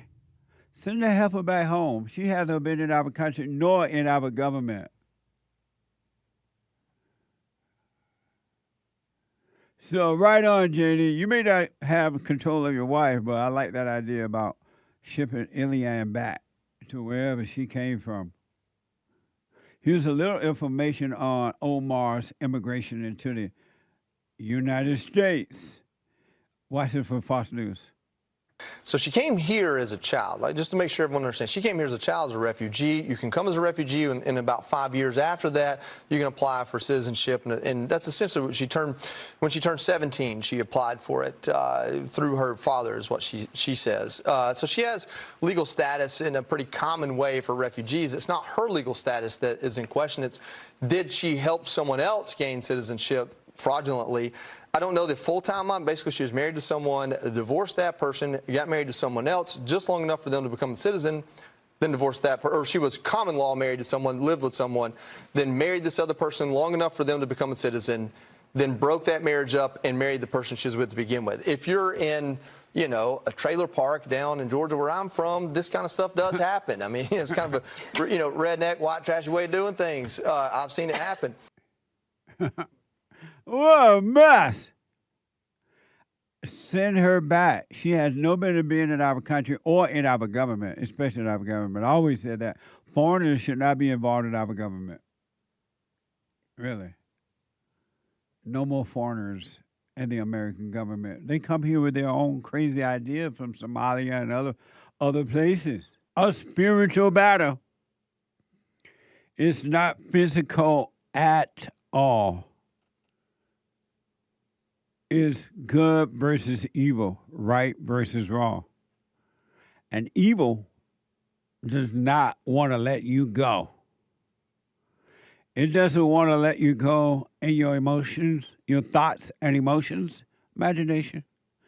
And it doesn't want you to let you go inside of other people who try to keep you in hell with them. They don't want to let you go because as long as you're in hell with them, you are going to support them. And they're going to constantly work overtime to make you believe that evil is real. Evil is real, and it's not. It has no power. It has no authority or anything. And so you can kick it out of your house, your psychological, emotional mind, anytime you really want to. But you got to recognize, by getting to know yourself, you got to recognize what it is. You must recognize the voice of evil, the voice of the devil, who is pretending to be God by keeping you in the past, illusion, but in the past and in the future. By telling you that tomorrow will be better. Tomorrow things will be better. And that's a lie. First of all, there is no tomorrow. And secondly, why aren't you happy right now? Why are things better right now? In this very moment, not tomorrow, not yesterday, right now. So it set you up to tell you, well, tomorrow, next year, next month, when I get that job or when I get married or when I get this, things are going to be better. it lies to you. And then if you do get married or you get a job or you get that, you're still miserable. And then it laughs at you. And then you cry. What a mess, huh? But you can kick it out. Evil is like an intruder or a family member that you let come visit for 2 weeks. And they're like, oh, I just want to visit for 2 weeks. And then the 2 weeks go by, they still there. And now you're feeling all agitated and emotional and mad. And you want to tell them to leave, but you don't want to hurt their feelings. Because that's your family member. That's your mama. How you going to tell your mama to leave? And now she's sitting around your house eating up all your sweet potato pie while you're at work. All your meatloaf. You go home at night after a long day at work thinking you're going to sit back and have some meatloaf and sweet potato pie. Mama ate it up. And you're like, what the? Why is she still here? She's still there because you haven't told her to leave. Or a family member or a friend or whatever. You didn't tell them to leave. Evil is like that. You don't tell it to leave. You let it make a home in you and stay in you. Well, you couldn't help it as a kid. It made a home in you. But as an adult, you let it stay there and develop a bad relationship. Let me go to your friend, my friend, and the world's friend, Pearl Davis, out of Texas. Hey, Pearl. Hey, Jesse. How's it going? All is well. How are you? I'm good. How are you? Amazing. All is well. Okay, so I had a thought I kind of wanted to run by you. Okay. This is a good thought, though, not a bad thought, I think. You can tell me if it's from the devil or God. I will. Okay, so I was thinking about how they always say to protect women and children and how that's kind of stupid because women are protected. Like, if I go out on the street and something happens, the police will take my side. Or if I report something, if I'm at work to HR, they'll take my side, except and so forth, right? Yes. Children, it's kind of the same thing. There's CPS. There's a ton of people wanting to adopt, right? But you know who's not protected? It's white guys. They always talk about you have to protect your daughters, but really, don't you have to protect your sons? Because your sons are the ones that could have a false accusation, be thrown in jail for something they didn't do. And so they always say it's men's job to protect women. And I was thinking, I'm isn't it more of women's job to protect men now? Because women have more power in the society we're in. So if a guy gets beat by a girl, half the time he can't hit her back because he could get thrown in jail. I saw a video the other day of a guy getting his sister to beat his girlfriend's ass for him. Because he didn't want to get in jail, hit her back. And I'm not saying to do that, but it's the concept of, they keep saying to protect women and children, but society does that for us. And anyways, it was just a thought I had, and I was kind of curious what you'd say. You're absolutely right. And what I see happening to men, and especially white men, is pure evil. It is the work of the devil, of evil. And it's because, Pearl, that men are from God and women came from the man. But now the women are of the devil until they overcome it. And evil is working through the women, using the women and the weak men to promote evil. What I see happening in this country, I pity those who don't overcome the world because it's going to get worse. Men represent, they may be beta males or whatever, they've been turned away from the Father, but they represent God. And the women who have not overcome or working on themselves represent Satan. And they are pushing Satan like 90 going north. I just played a video of a woman from Minneapolis City Council, and a black female, and she's talking about every day she had to think about her blackness, something like that, and that she is she's been iced. She's always iced. It's all lies. That's true. She said it's all lies. And a female by the name of Pearl Warren out of Minneapolis. Those are lies. And the blacks have been getting away with lies like that. And white people have been, especially white men, have been giving into it. It's only going to get worse, Pearl. Oh, yeah. That sounds like a woman that's unemployed or has nothing better to do. And she's lying. She's on the city council. How did she get there? You know what I mean? But yeah, and sorry, go ahead. Men got to wake up before it's too late. Why do you think, okay, I wanted to see, I've noticed something, and I want to see if you've noticed it. With white guys, like, it's almost like they develop a second language that they're speaking if they're married too long, because they're so used to the wife. Like, so the other day, someone asked what I do for a living, and I was like, "Oh, I hate women. That's my job." And I was kidding, obviously, but I could tell the guy who, the guy who asked me, I could tell he was married because he didn't laugh. Where, like, if a guy's not married, he'll know I'm kidding and laugh at the question, but if he's married, he'll be like, "Oh, like, you really hate women." And it's like, they're so, like, it's almost like they've been trained in, like, a second language. And I almost wish more white guys would leave their wives because they're just terrible. They just drag them down. They are afraid of their wives because all men marry their mama and they become the boy and the wife become the mama until they overcome their mothers. And so once they get married, they become boys. They're afraid of their wives. And that's why they don't want you saying things like that. They don't know how to handle that because you're talking about their mama when you're talking about their wives. Do you ever think the dads, like, I've recently come across people that say, like, I'm wrong because their dad was the villain. Do you think it's always that the mother just was so bad that the dad crashed out? Or do you ever think, like, the dad is, like, the villain? Go ahead. The mother is the villain all the time.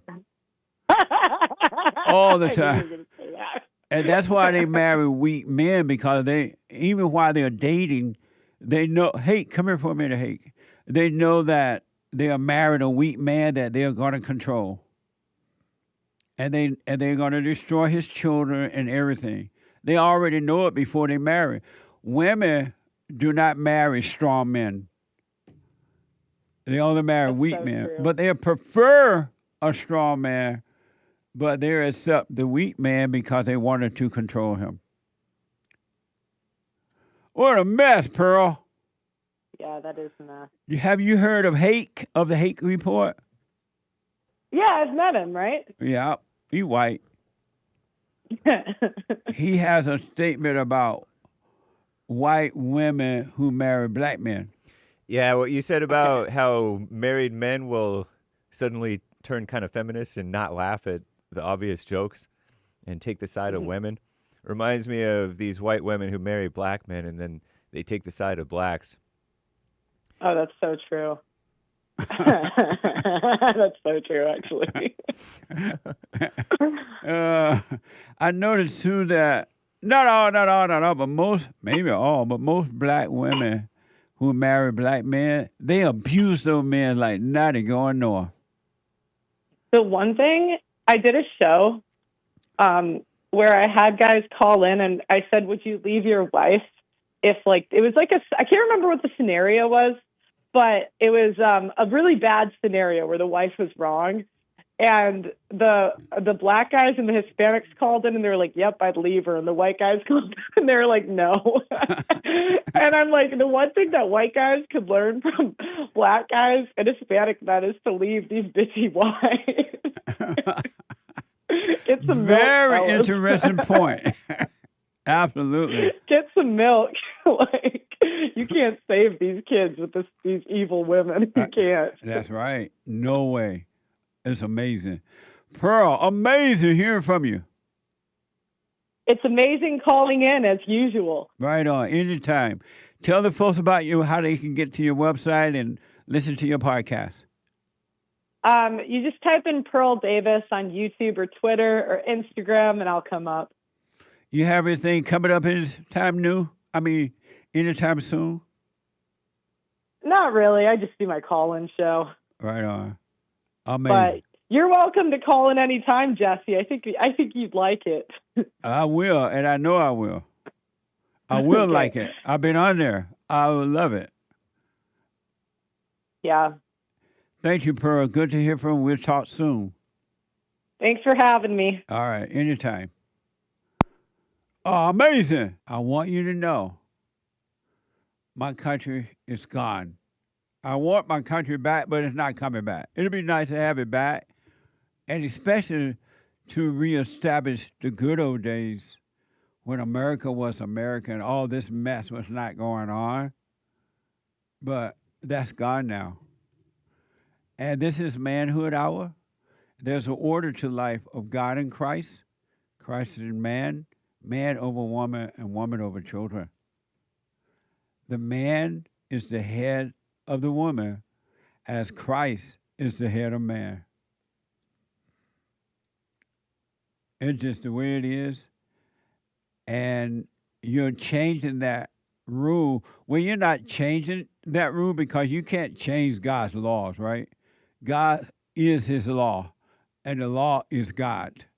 They are both one. They're the same. So God's law is not like a separate law from God. The law is God.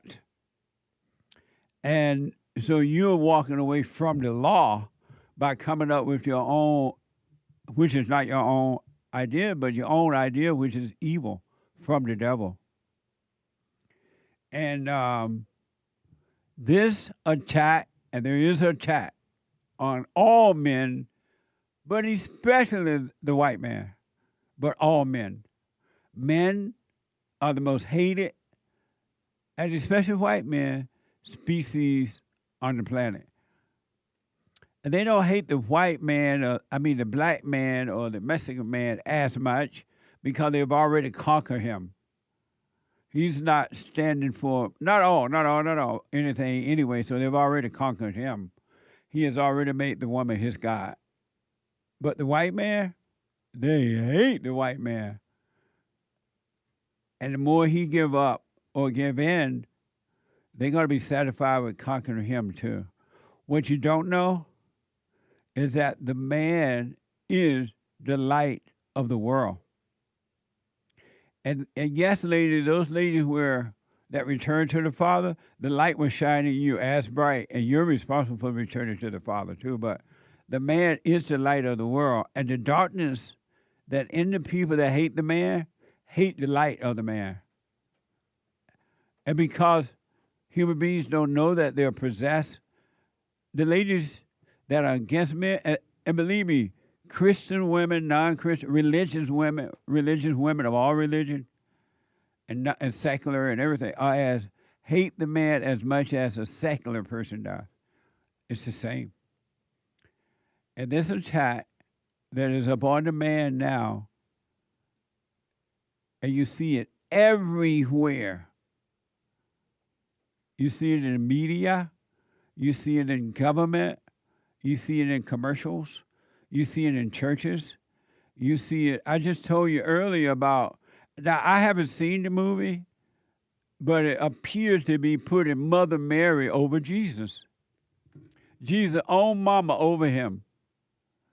There's a scene, a quick scene, so I haven't seen it. I could be wrong about it. But when Jesus looking Mother Mary, his mama in the eyes, and saying, "It's all because of you, mother," something like that. Ain't no way Jesus would say that. But the religious people are trying to put the women of the Bible before the man. That is evil. Men, you are under attack because you represent God. And evil hates God. And as a result, it can't touch God. It's going after his representatives, who are men. Even the weak men, they're just weak because they've been turned away from the Father, but they're still sons of God. And you're hated for that. They don't want you to be masculine. They don't want you to speak up about women issues or anything. They don't want you to speak up about whatever, because they want to control you. Evil inside of them. And so that same evil that's working through women, it worked through men too, to go after men. Forgive them, Father. They know not what they do. But men, your wife hates you. All wives hate their husband. They want you to be strong, but when you try to be strong, they knock you down because they want you to be weak so they can control you, but they don't want you to let them control you, but you do, because you married your mama. This attack upon men and a weakening a man giving into it, becoming weak, is why the world is falling apart. And I see it everywhere now, even around the world. They're putting women, even in Mexico, don't they have a female president? Over in Japan, not Japan. Oh, yeah, Japan, I think they have a female so-called president. This is hell on earth. And putting women in control in a leadership role is doing nothing but bringing in hell. There's no love coming in. There's no unity coming in.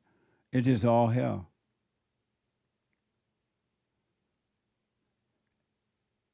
You've been warned. Men, you have the greater power that's in you than in the world. But you don't let that power, which is of God and is God, you don't let that work through you. You have the spirit of the woman, which is evil, which is not her spirit, but it's in her, and you won't overcome. You will not overcome the spirit of mama, and as a result, your family suffers, you suffer, and the world suffers. God in Christ, Christ in man, man over woman. Women were not created to lead. They were created to follow, and it's not in their nature to lead. Just because you put them in these positions, leadership positions, they're not going to be able to handle it. Look at what's happening in the world. Are things getting better or worse? It's getting worse. Ain't nothing good coming out. There's nothing good. Ain't nothing good as black, but there's nothing good coming out of putting women in leadership role. Even in the home, you can't put her in a leadership role. She runs the house, meaning cooking and cleaning and watching over your children and making dinner and all that. But you're still over her in the home. Every woman need a man over them to show them how to raise the children and everything else. Ain't nothing working with the woman. It's not in her. And that's not, I'm telling you the truth. And the ladies who are waking up to this, and they're starting to return to the Father, you should listen to Sunday morning meeting. They'll tell you. Because now they can see.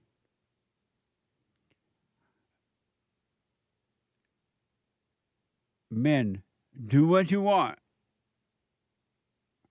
Stop attacking men. Don't attack anyone really, but stop attacking your brother.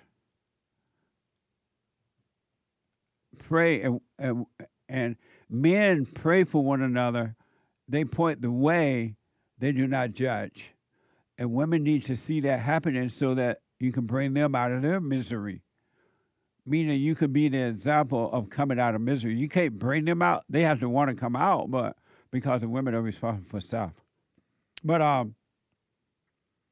This attack on men is pure evil.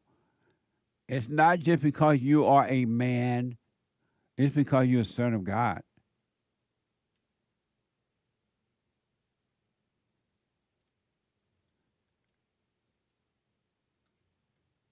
It's good versus evil. The God above is the man's God, and the God below, low g, small g God, is Satan. It's the woman's God until she starts to overcome it. And she can. And some women are around the world. They admit it. You know what? I'm evil. I have evil in me. My nature, I don't want to be that way. And these women are waking up like Nadigo and Noah. And they are no longer attacking men because they understand the order now. But men, you're responsible for you. And no one else is. It's a spiritual battle. It's not physical. Wake up. Stop taking sides. Don't be for or against. Don't be for or against. Stop taking sides. Stop fighting with the devil in you, in your imagination, and stop fighting with the devil in others. Lay your weapon down and let the Spirit of truth fight your battle. And I promise you, he will, if you let him.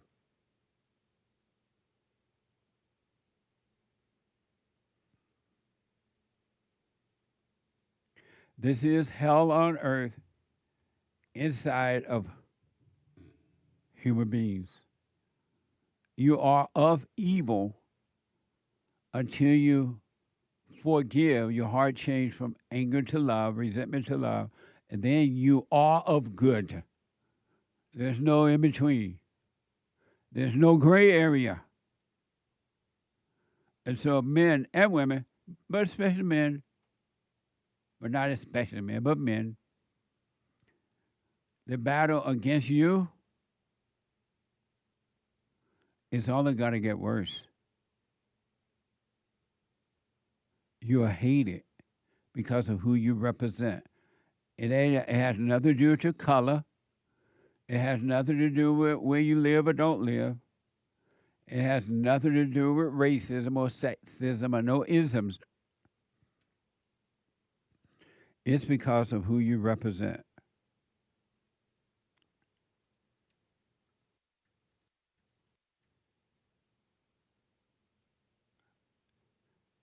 And it's time to wake up, man. The power, greater is he that's in you, the Spirit of truth that's in the world. Stop fighting with people. Be an example. Speak the truth, but don't fight, don't argue. You stand up and be strong, not on your own strength, but the power of love, which is the nature of God. The Great White Hope spoke at Easter luncheon on April 1, on the 1st. And it was interesting. This is from Grok. At a White House Easter luncheon on April 1, 2025, President Trump referenced Jesus entering Jerusalem on Palm Sunday as a king welcomed by crowds. So Jesus entered as a king welcomed by a crowd. Then joked, "They call me king now." Can you believe it? Watch this from X. On Palm Sunday, Jesus entered Jerusalem as crowds welcomed him with praise, honoring him as king. They call me king now. Do you believe it? No king. I'm such a king, I can't get a ballroom approved. Pretty amazing, right? I'm a king. If I was a king, we'd be doing a lot more. I'm doing a lot, but I could be doing a lot more if I was a king. That's true. And they call him king. And they have rallies honoring the king. And they are passionate about honoring the king. See, Donald Trump didn't call himself a king. They call him a king. Just like Christ didn't call himself God.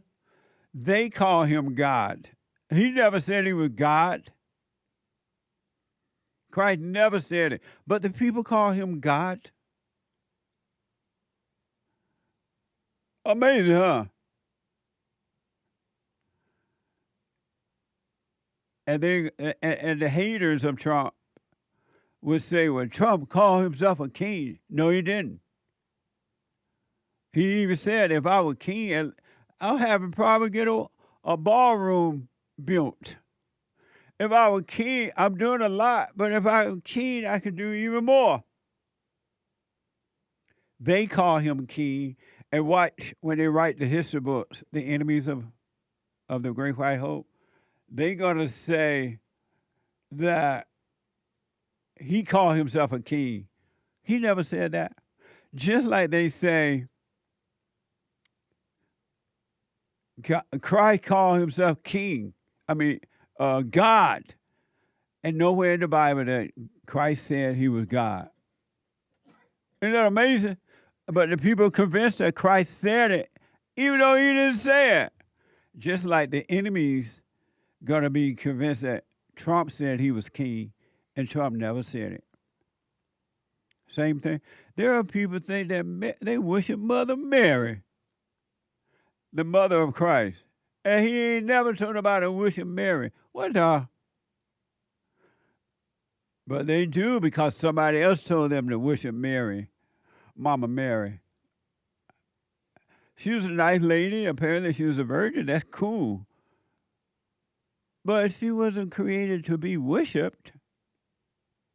Only God is worshipped. The true God is worshipped. But the people make gods out of human beings. And they even call Christ's mama their mama. They call her Mama Mary. I'm like, what the? Amazing. That was funny with the Great White Hope. And remember, folks, he never called himself a king. He said they call him king, and that's true. Let me go to David out of Oklahoma. David, you are on the air. Fantastic, sir. How are you? All is well.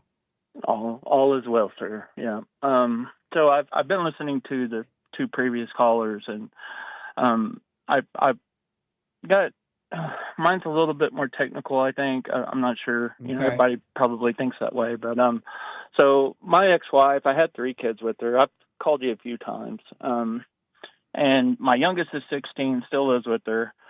She is promoting him to live a gay life. The last time you and I spoke, you said, you know, because of court and everything, to go ahead and separate myself from that. Because all I was doing is draining my finances to try to fight to see him. So I've been doing silent prayers several times a day now. I'm a foreman, electrical foreman on a job site, and I just kind of step away and sit in silence and pray. And what has come to the surface in my life is I do have a hatred for her. She has ripped my kids away from me. She torments me. She calls animal control. Animal control came out last week. I ended up finding out it was her. She's an evil woman, Jesse, and I have such a hard time when she pops up, and she does semi-regularly. She'll send emails to my wife from different accounts saying things, my current wife, and she just torments me, and I don't know how to handle it at times. This woman has slashed my tires. I'm a musician. She has broke my guitars. I collect autographs. She's ripped up my autographs. She's just an evil person. That is insane, in my opinion. And I don't know how to break that feeling. All I know to do is to keep praying. But this has hit a very deep hole inside me that I didn't realize that it was there. It was like the elephant in the room. So do you have any advice or direction for me? What do you mean she keep popping up? What she does is she will send a message through my kids that threatening me and my wife's relationship. She will abuse my kids just to affect me. She takes it out on the kids if I don't respond, which I don't. We've been divorced since 2011, Jesse, and she still does this to me. And how do you know she's doing that to the children? Because they send me screenshots of conversations. Why don't you show those to the police and have her arrested? Okay, so this is a good one. Okay, so in Oklahoma, I've shown them several times. There's police reports on it, and I tried bringing those up in court during that big fiasco, and there's nothing there's no consequences for her, and I don't understand why that is happening, for one, and for two, I don't know how to let this go, because it's like it attacks. It's an attack. So how do you respond to that? So let me do that. So in Oklahoma, you can file charges of harassment and all that kind of stuff? They have gone to her several times over the years and gave her verbal threats. And what she'll do is she'll sit idle for 3 or 4 months, and then she'll do it again, and we start the process all over. And why so don't it's not like it's weekly. Why don't they put it in jail? I agree. No, that was the question. I'm with you on that. I've asked that question. What did they say? And they said this is a civil matter, and if there's no threats of life being done here, that there's not a lot they can do. But when she slashed your tires and stuff like that, so that was in after we got divorced in 2011. That hasn't happened in a while. So the only thing she's doing now is what? It is sending messages through the kids, sending emails to my wife, calling animal control on me. But does she live near you or something? No, she doesn't. She lives an hour north of me. So when have you shown the Child Protective Service those emails that your children send you? I have, and they've gone out and done investigations, and I've called and asked for reports on that, and they really don't have a lot of information to tell me. So I just feel landlocked on handling this person. She's truly a nightmare, Jesse. I can't emphasize that enough. So here's what I reckon. So she harassed you through the kids and all that, right? Here's what I recommend. Is that, and do what you want, but I recommend that I'm listening. When the thoughts come to hate her, don't. It's not her, it's evil in her. She literally can't help it. Okay. That helps. Yeah, I've heard you say that before. Yeah. Just know, forgive her. She know not what she's doing, right? Okay. So don't hate her for it. And then block all communication with your children and everybody so that you don't get those emails. So I don't know if this is the right move, Jesse, but I've told the kids, if you want to mention her to me, then we don't need to talk. So I really don't need to know what's going on in her life or anything about her, and I request them to not tell her anything about me and my wife and the life we're having now. Do the kids come to your house? 2 of them, 2 of the 3. The one that she has control over, he's 16. He has grand mal seizures, and I am so afraid of communicating with him because she will make him pay and she will torment him if he wants to have a relationship with me. Yeah, well, leave that alone. And he's turned 18. Okay. Leave it up to him to come to you as he get older. That's hard, buddy. What? That's really hard. Why? I love my boys. If you love them, you will let go and work on yourself and let God figure this out for you. Okay. That emotion that you feel is not love. That's Okay. worship. You worship them. You're not loving them. And because you're worshiping them, you're suffering at the loss of them. But if you didn't worship them, you can take it or leave it. So how do you know when it's transferred? Does the feeling feel different? Yeah. You don't have those feelings anymore. You have real love, which comes from God through you, and there's Right. no feeling in that. There's only the light and no feelings. Okay. But you worship, and because you're worshiping them, you would never know God because you already have your God. You can only have one God. You're not going to know the real God because you're making your children, you're making the wife you're with now your God. That makes sense. Okay. You're making Okay. anger your God, and so that's why you don't know God. The first law of God is to love God with all your heart, soul, and might, along with nobody else or nothing else, and to love your enemy, meaning don't hate them. You got it. Okay. But you made your children your God and your second wife.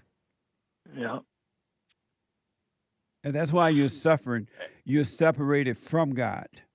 Okay. So the best way to connect to God is through the silent prayer, right? Right. Be still and know Him by practice staying away from those thoughts, being present.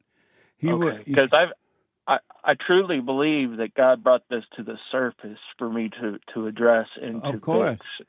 The devil didn't So- bring it to the surface. He Right. doesn't want you to know it's him. Right. But forgive her. Okay. And then don't communicate with her at all. And then and let your children know you don't want to hear about her, and don't be reported about me. And if they do, tell them that you won't have any communication with them. Okay, Jesse. I've got a lot of work to do, brother. You do. But then, and the woman you're with, you got to stop being weak with her too. Well, and that's the thing. Okay, I know that's your opinion on that. I don't feel like I am weak with her at all. Okay. We have a great dynamic. I feel like the toxic part was in my past. Oh, okay. Does she obey you? Yes, she does. All right. Well, then don't make your ex-wife or your children your God. Don't let anger become your God.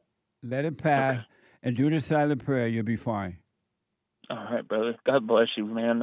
This is ever since I started doing the prayer and this started surfacing, it has got my emotions in knots. And so you're right. And those You're knots that you're feeling, those are the evil spirit that's inside of you. It's not you. Oh, wow. It's the evil, hating the fact that you're working, that you may return to God, and that now you're starting to be still and pay attention. They don't want you to do that. That is the worst fear, that human being may return to God. So all the knots that you're feeling is not you. It's in the body and the mind, but it's not you. That makes complete sense. May I ask you one more question that's kind of... Okay. So I don't know why it's happened, and I don't know why I do it, but I sleep with my headphones in, and I listen to you as I sleep. Do you think that that's a bad thing to do? It's neither good nor bad, because when you're listening to the truth, you're in a state of awareness anyway. You're in silent prayer. Right. Okay. Okay, I just want to make sure that every step I take is in the right direction to the best of my ability. Yeah, stay with the silent prayer. When the thoughts come to hate your wife, ex-wife, don't. That doesn't mean you got to hang out with her and none of those stuff, but just don't hate her. She cannot help herself. Forgive her. She know not what she's doing. So if something pops up, I just need to tell myself that it's not her, it's the evil that's in her, and let it go. Yes. You got it. I can do that. Okay. Man, thank you so much, brother. I wish you well, David. Let me know how it goes. I sure will, Jesse. Right. Thank you. Okay. I was thinking about reflecting on things, and what I realized And it's because I've come to clearly see that every human being, except for those men and women who are starting to overcome, all think alike. They all have the same drive or no drive at all.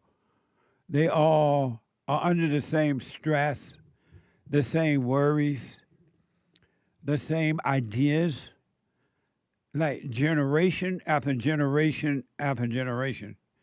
And things are only getting worse and not better. And it's amazing to see that. And so what I realized, and not just from counseling and meetings, Sunday morning fellowship, men's and women forums, and talking to people on the roads and everything. If you want to be free and just live your life without a plan or anything, except a physical plan. You want to move here, you want to live there, you want to work here or there, right? Physical plan. You want to eat this or that. But what I realized, every human being on the planet got to unlearn, forget everything that they have been taught. Everything. Because everything that you have been taught has only enslaved you, imprisoned you. And you got to forget about it all if you want to be free. But if you love your slavery, you want to stay in your misery, then you stay. But if you want to be free, you got to forget about everything that you've been taught, even about God and Jesus and everything else, because it has only enslaved you. It has created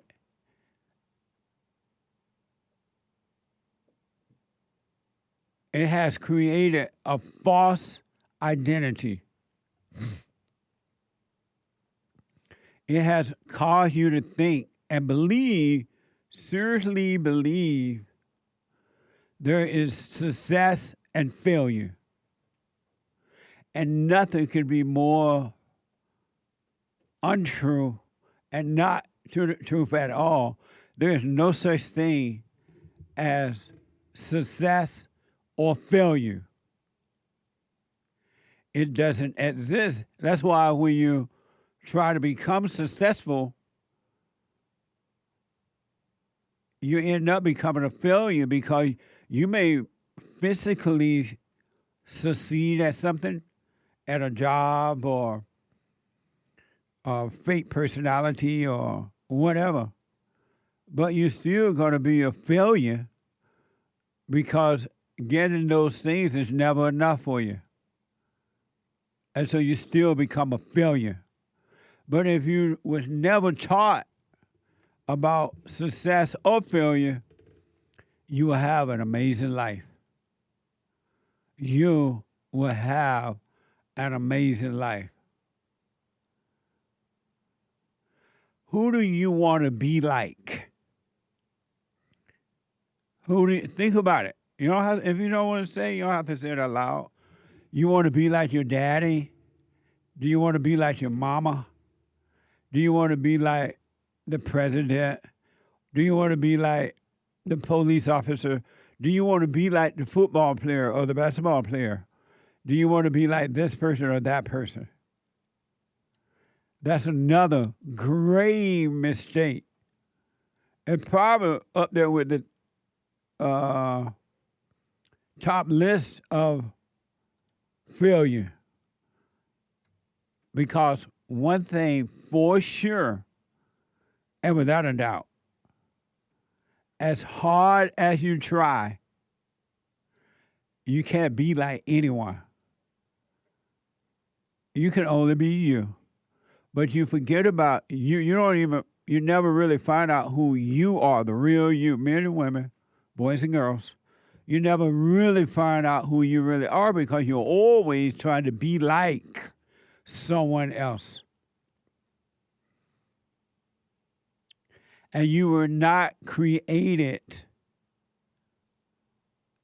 to be like anyone but you, yourself. You. The real you, the you work better than anything else. But when you try to be like someone else, it's never going to work. It's never going to happen. You got to be you and you only. There's nothing wrong with appreciating somebody else's so-called success in life, if you like, but you can't be like them. If you try to be like anyone else, your mother, your father, anyone, you become one of the most miserable human beings on the planet. And you suffer for all of your life trying to be like somebody else because you've deviated from being you. What a sad way to live, huh? You can't be like anyone else, and you shouldn't. Even twins, identical twins, are different. There's a little difference in them. One may be a little meaner, and the other one a little nicer, or the other one has a plan, the other one don't. This is a little different even in identical twins. I was counseling with a person who has. It's three of them. Three of them were born at the same time, same day. And they look the same, but they're just not the same. There's a little difference in all three. You can't be like, you got to be you. God did not create you to be like anyone but you, but you've been taught to be that way. Be like your mama. Be like your daddy. Be like the successful person. Be like this or that. And you believe it, and you suffer.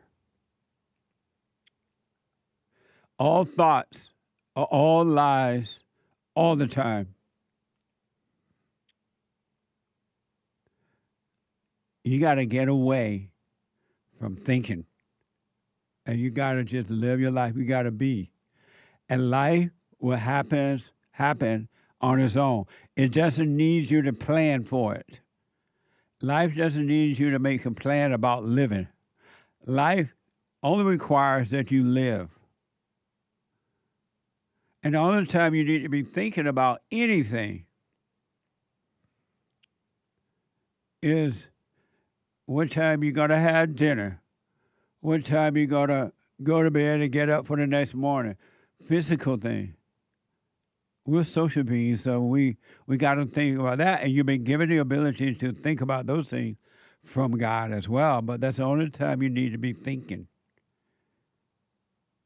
Oh, I need to move. Where am I going to move to? Or I need a new car. What type of car am I going to get? But you don't live by that.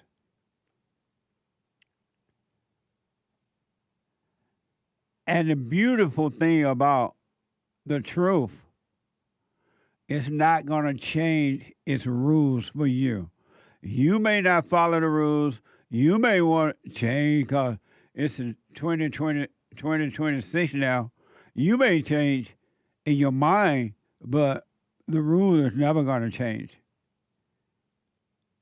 God is the law, and the law is God. And if you try to fight the law, you're going to lose. The law will win. So why not right now start becoming you? Be you.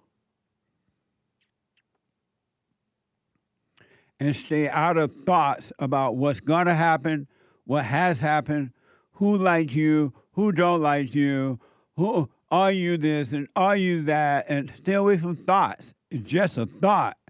And it's not real at all. It's an illusion. It is all an illusion. That's why you're not happy being you. You put on all these fake identities. You're not happy with those fake identities. You try to be, but they don't work. How about have no identity at all? Don't identify with anything. Now, don't try to make yourself do this. You got to overcome. It will happen naturally. Because if you say, oh, I'm not going to identify with anything or anyone, now you're identifying. You can't make yourself be anything. You do not have a free will to become anything, any idea that you want to be. You're being controlled either by dark, evil, wicked spirits or by the light. You can't have both. Why not be free? You got to forget all that you've learned. And you got to be taught from within. You must be taught from within. It is a spiritual battle. Who is your hero? Is it the politicians? Is it the teachers? Is it the preachers? Is it the rich people or the poor people? Is it the black or the white or the Japanese or the Chinese? Oh, or the Asian or Hitler or whomever? Who is your hero? Or the military person? And why do you need a hero? And who made them a hero?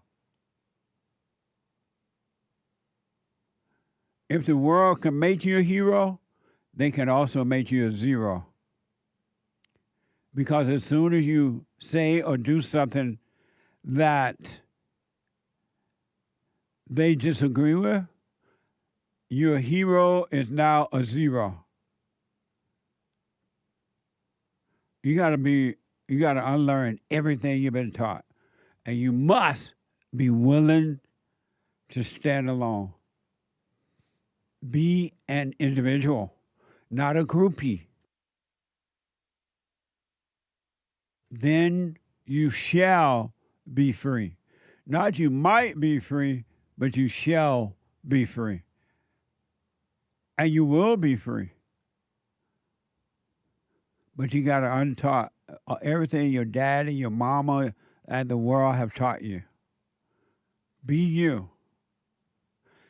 Amazing, huh? It's a spiritual battle. And human nature is wicked. They have no love at all. It's all about self. Human beings have zero love. They smile in your face. All the time they want to take your place. They're backstabbers. Your parents, and especially your mama, your whomever, your wife, your husband, all backstabbers. And be careful of the pat on the back. But you can be free, but you got to want it. You got to want to come out of your misery. And most people love their misery, so they never will come out. Amazing, huh? Yes, Jesse, that is amazing. And the one thing about all this, everything that is happening to you is happening in you. It's not outside at all. Yes, there are outside forces that want to hurt you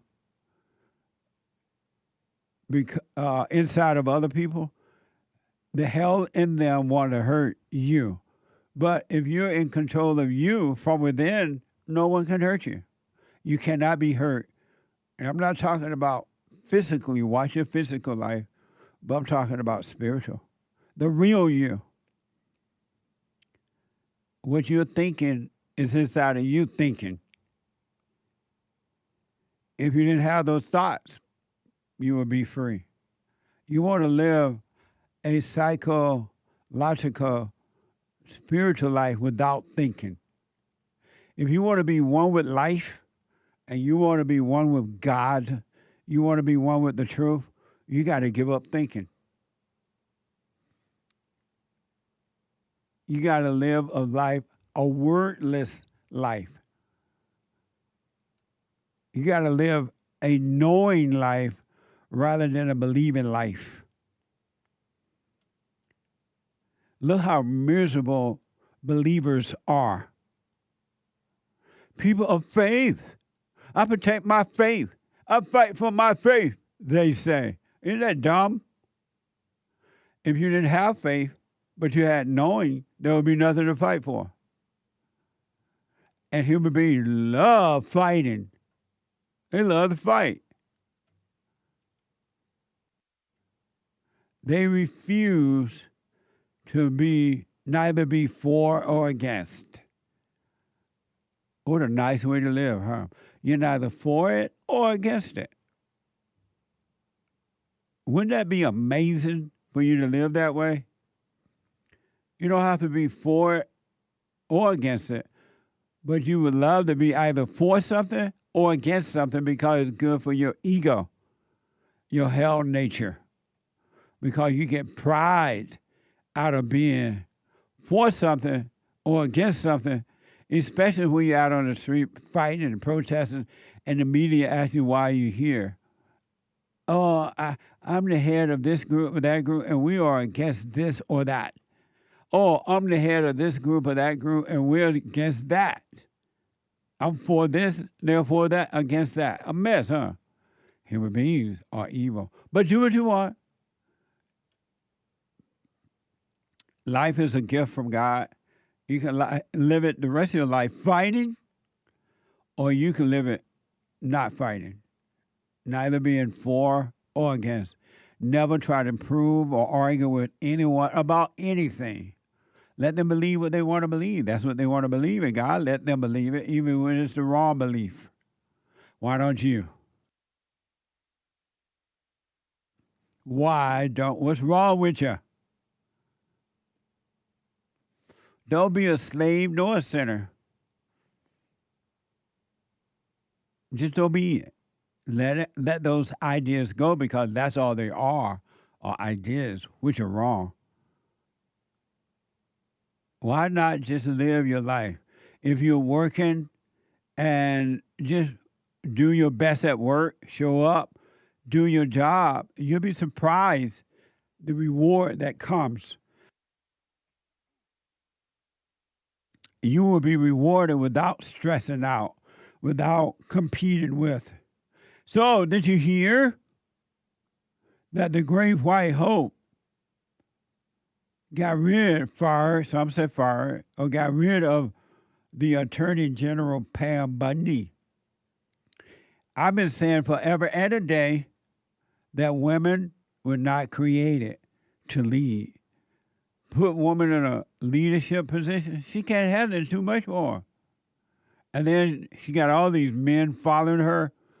That is horrible. It doesn't work. New York Times, President Trump fired Attorney General Pam Bondi on Thursday,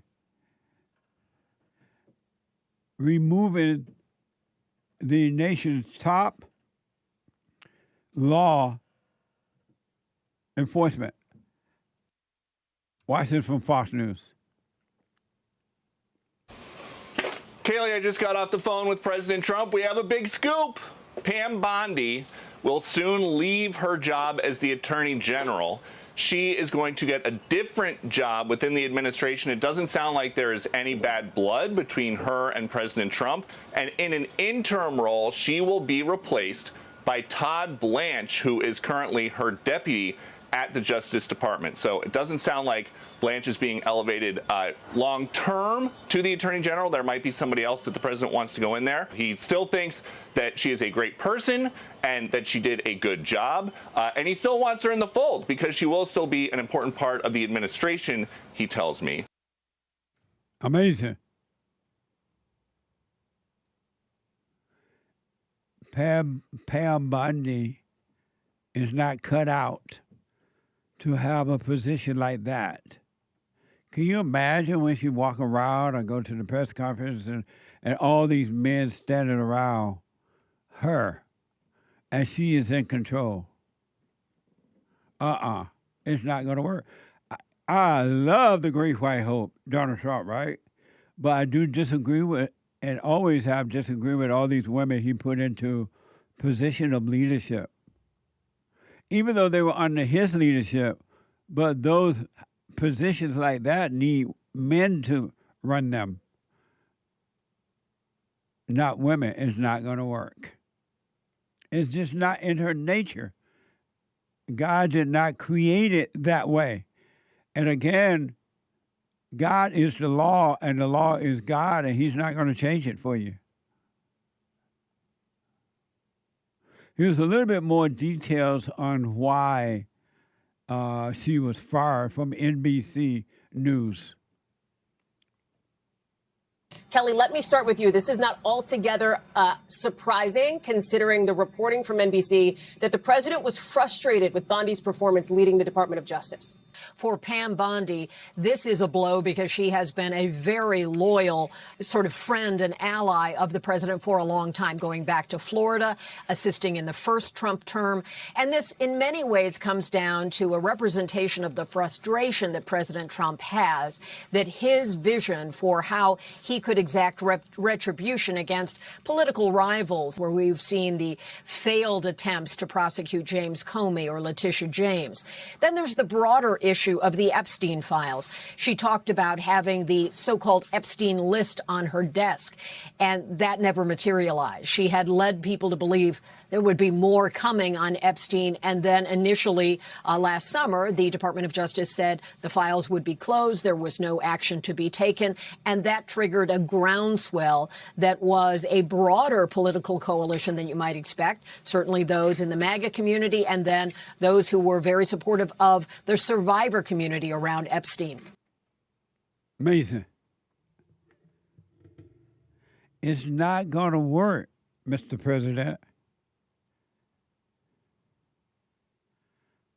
Now, if you gotta hire, and there's nothing wrong with that, at least have the men over them, over the women. One other quick thing I want to mention to you is that they did this space launch thing where they were going to the moon, they say, again. But I haven't mentioned it because it's a DEI thing. And I'm sick of DEI programs. And the reason DEI, I say DEI because they have one white man, one woman, one black man, and then a man from Canada or something like that. That's a DEI program. And so I haven't mentioned it. How about doing it the right way? Right way. A woman ain't got nobody going up in space unless President Trump has found a place where their white people going to move to. And then the woman can go and live there. That's all the time. But this is a DEI program. So just one little thing about it. I'm looking at this female that's with them, and she looks like a weak, little, pitiful female. And I'm thinking, what's going to happen if the toilet breaks down? And the first thing she's going to cry when things don't go her way? Well, I don't know what she's going to do, but that's what women normally do, sexual harassment. I tried to pee in space, and they were looking at me. I tried to pee in space, and I had to climb over to get to the door because the toilet wasn't working. So I had to pee from the outside, and they were touching me. That's what women normally do. I don't know what she's going to do, but that's what they normally do. And you know, everywhere you put a bunch of women, things like that comes up. Even if it's like 30 years later. Remember Cesar Chavez guy? I think that's his name. Or was his name. And so I have not mentioned it. It's a DEI program. White people are innovated and motivated for space stuff. Where are the white people? Where are the white men that normally do this kind of stuff? So this is from today, when they talk about the blast off of this this rocket thing. Watch this from today. 3, 2, 1. Booster ignition. And liftoff. In spectacular fashion, NASA powered off the launch pad at the Kennedy Space Center with the new Artemis generation of explorers. Outside the Space Center, hundreds of thousands lined the coast to witness the crew's history-making climb into the heavens. After a brief 54-year intermission, NASA is back in the business of sending astronauts to the moon. The 10-day journey starts with an orbit around the Earth and then powering up for a 24,000-mile-per-hour ride further into space than anyone has ever gone before, and that loop around the far side of the moon. The Earth is We are round. going for all humanity. On board Orion for that 600,000-mile round trip, Commander Reed Weissman, pilot Victor Glover, mission specialist Christina Cook, and mission specialist Canadian astronaut Jeremy Hansen. Before the launch, they all took part in a traditional last card game to play out any bad hands. NASA's Artemis II crew. After a final goodbye to family members, the astronauts in their orange spacesuits rode the launch tower, then climbed into the Orion capsule high atop Artemis. This is not a space, real space deal. This is a DEI program. It feels like a DEI. It looked like a DEI program. White people, they're taking everything away from you. And I guarantee you, and without a doubt, I haven't heard anything, but I guarantee you somebody's going to say that that was not real. They didn't go to the moon. That spaceship, that rocket ship really wasn't taking off. I guarantee you, they didn't, because I think normally it's the flat earthers who believe that kind of stuff, that it didn't really happen. And because it's hard for the flat earthers to believe any truth at all.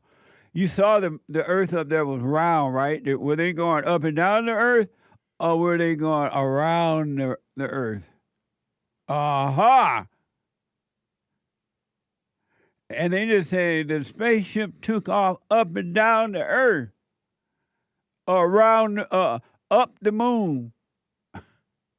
They went around. I guarantee you the flat earthers going to say that was not real. You know how people say we never went to the moon in the beginning? Like, what the? But that's a DEI program, and it's not fun. They have already happened on the hate report. What happened on the hate report? They already denied that this launch was real. Somebody said that? Uh-huh. On your show? Yep. Were they playing? He was not playing.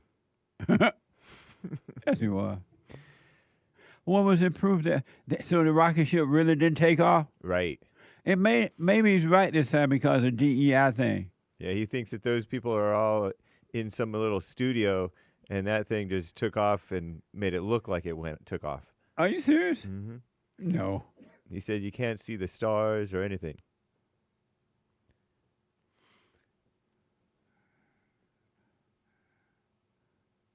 Amazing.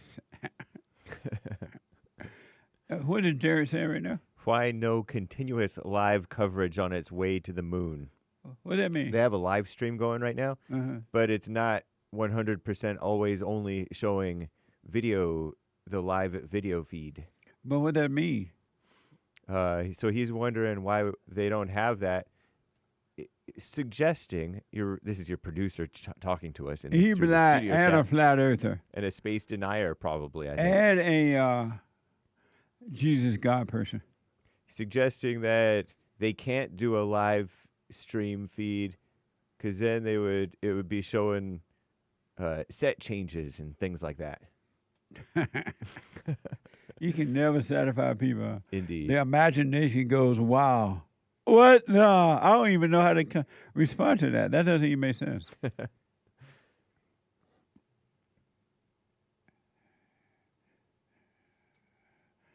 Amazing.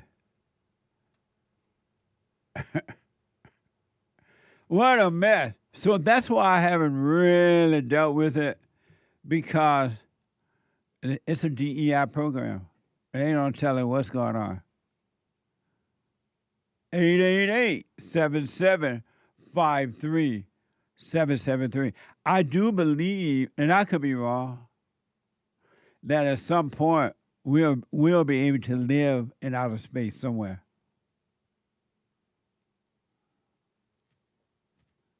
I do believe that.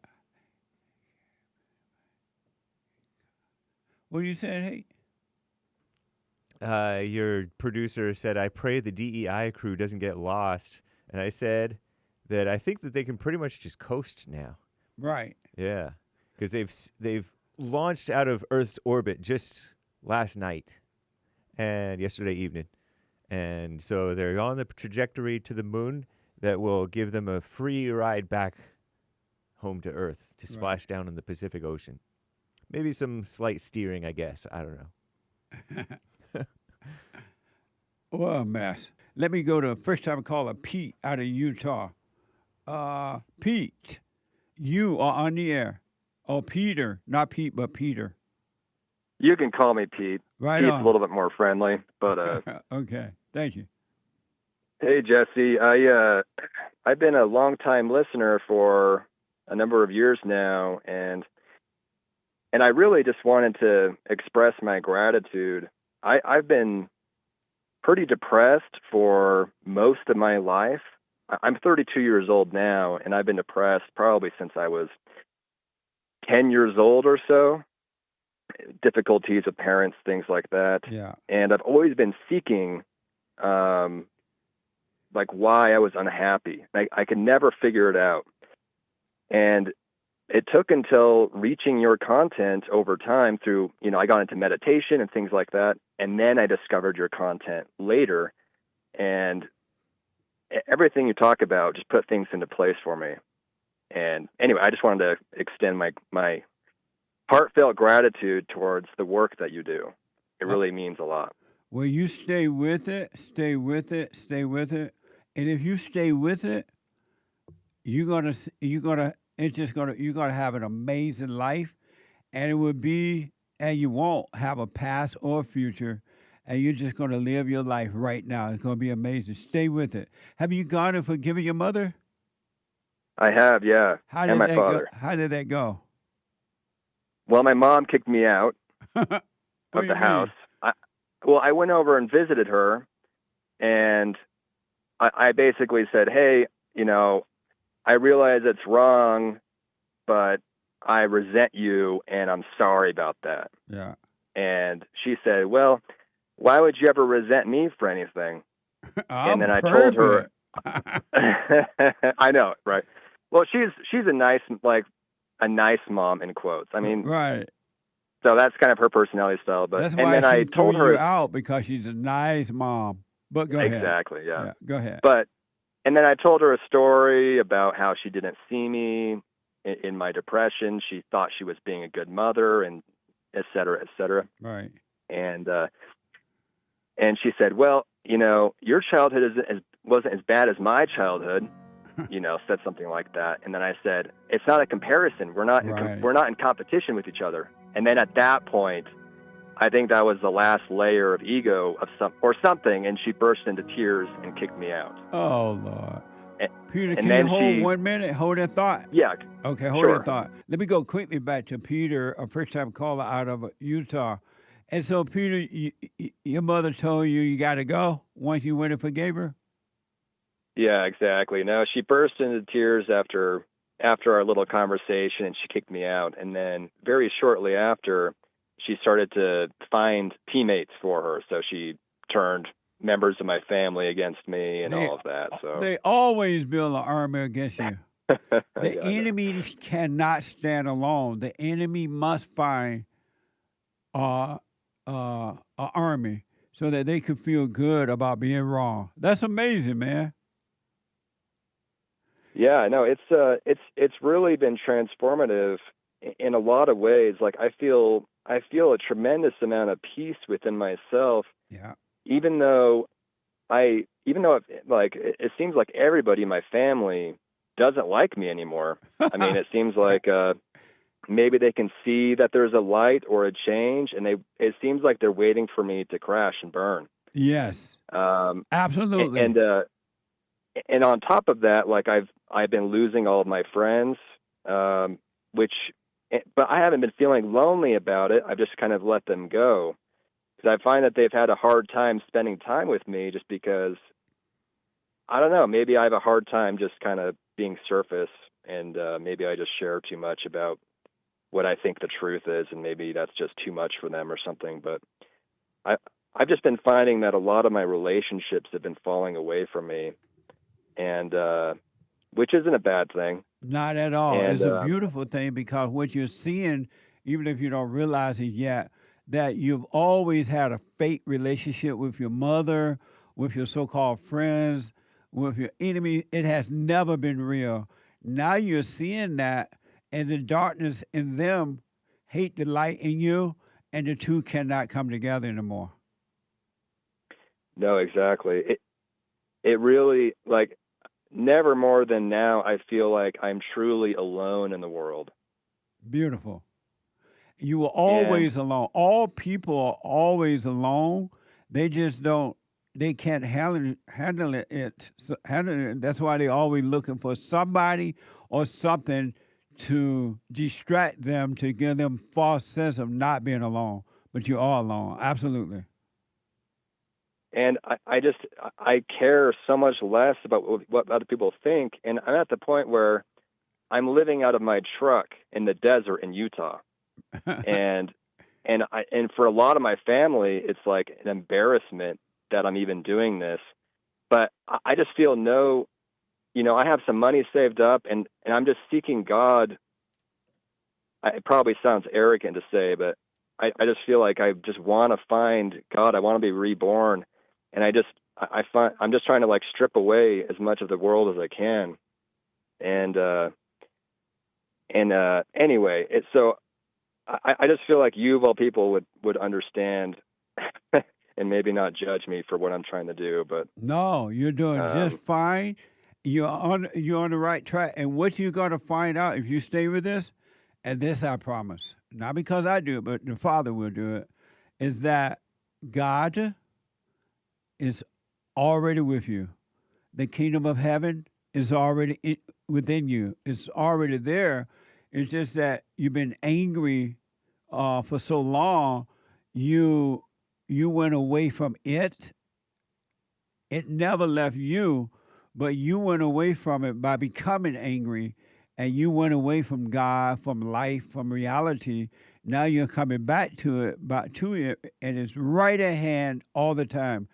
Everything you want, everything you're looking for is already in you, and the real you is already in the kingdom. It's just this fake you that you thought was you is what makes you think you're not. But you're on your way, man. Stay with it, stay with it, stay with it. I appreciate that, Jesse. I mean, I could definitely feel like the demons are leaving me stronger than ever. I mean, I find myself throwing up, like having body convulsions, like all kinds of stuff. Yeah. And usually the next day after I kind of recover, I feel just a tremendous amount of warmth and a tremendous amount of I just start laughing, at random things. Like, right on. Just such a healing thing. But there was one I appreciate those words. There was one of the guys that attend our meetings, Sunday meetings, whatever, and he talked about how when he's doing the silent prayer, he found himself throwing up so much he had to put paper towel on the floor. But those are just the demons that cannot handle the light in you. And so they're reacting to that light, and they have to leave your body. So right on, you're on the right track. I appreciate that. I had just one more quick question, if you have time. Okay. So on this path, I've just been noticing the depth of hell that is going on in people all around me. Yes. Whenever I go anywhere, any family I have, any friends, I can just see so many layers of crap going on in their psyche. And obviously I can't tell them because they don't want to hear it. But right. it's made me very disillusioned about life. About it just makes me feel like we are living in hell, and it makes me, and because I know every generation is getting worse. But like you say all the time, you know, you think things are going to get worse constantly, and I believe you. And I don't know. I guess I'm just wondering, because I do think things are going to get worse in my lifetime, and because people are just so insecure more than ever before, and I'm just wondering, like, I mean, because I also know you say not to have hope, so I'm just, I guess I'm just trying to search for answers from seeing all this evil all around me constantly. Well, the beauty about seeing the evil in yourself and in others, now that you understand it and overcome it within yourself, you're going to have the real love for the people of the world, because you're going to see that evil in them, but you also will understand that they cannot help themselves. And knowing that they cannot help themselves, you will forgive them. Forgive them, they know not what they do, they cannot see. You will never hold anything against anyone, even people who deliberately try to hurt you, spiritually or psychologically, emotionally. You will forgive them because you will know they cannot help it. They are evil, they are blind, and they cannot see. But you, in your own world that is within you, it doesn't matter what happens outside of you, inside of other people's world, you will have perfect peace. You will be happy. You wouldn't be having any problem at all. You wouldn't be worried about the economy. You wouldn't be worried about the war in Iran. You wouldn't be worried about the past or the future. You're not going to be worried about anything, because you would know that whatever is happening in heaven is happening on earth in you, and you'll be fine. And so you won't be able to judge. Now, that's what Christ meant when he said, forgive them, they know not what they do. But if you have not forgiven them, you can't see what's going on. You're going to always hurt someone or try to hurt others as you're being hurt. But you're going to be fine, Pete, no matter what's happening around you. You're blessed that you can see the evil in others and in the world around you. I appreciate that. That's a really good perspective to have. I mean, it just seems like the further down this path I go, I won't even have to think about all the hell. It's just that I'll just be fine anyway. Yes. And it's not even something to even, there's just, it's not even, it won't even compute. Like, it won't even be something to be concerned about. Absolutely. And you're going to see it. You're going to really see it clearly as you're waking up. You're going to see, because now you're starting to overcome the world. You can see what's going on in the world, but it's in other people. And you're going to see it. They're going to be overreacting. They're going to be mean and nasty to one another. They're going to be running around, and they are not going to be, but they're running around in fear and doubt and reaction, and they all have a cause fighting each other. You're going to see hell right here on earth in others, but you won't be bothered by it. You'll be fine. Thank you, Jesse. I appreciate it. I hope you live another 20 years, and I hope that I can be able to talk to you more in the future. Right on. And hopefully I can get at least 30 more. 30 more, or 35. We'll say 35. That's right. And stay with the silent prayer. Practice keeping your mind where your body is. Stay with it. And you are discovering now that you have never had any friends. Your own mother was not your friend. You've always had enemies, but because you were one with them, you thought that they were friends. Be glad to see that, but don't judge them. They can't help it. Yeah, that makes sense. It's really just disturbing. I mean, it's just I know what like you the mean. amount of hatred, so much hatred towards me, like that I never was aware of. Yeah, you were not aware of that, but they have always hated you. They only pretended to agree with you because you were agreeing with them. You were one with them, so the devil love his own children, love hate. But it's always been that way. Yeah. Real Yeah, fast, what did your father say when you went and forgave him? He was a little bit more open to it, but I think the bar has been lowered in the family because my older sibling is transgender. So I think that he's already had his nuts taken away from him in terms of like what happened to his boys, you know. So I think he's he has more humility, but he's still a pretty weak guy. Yeah. He didn't fight against me. He didn't yell at me that much. He took it a little bit better.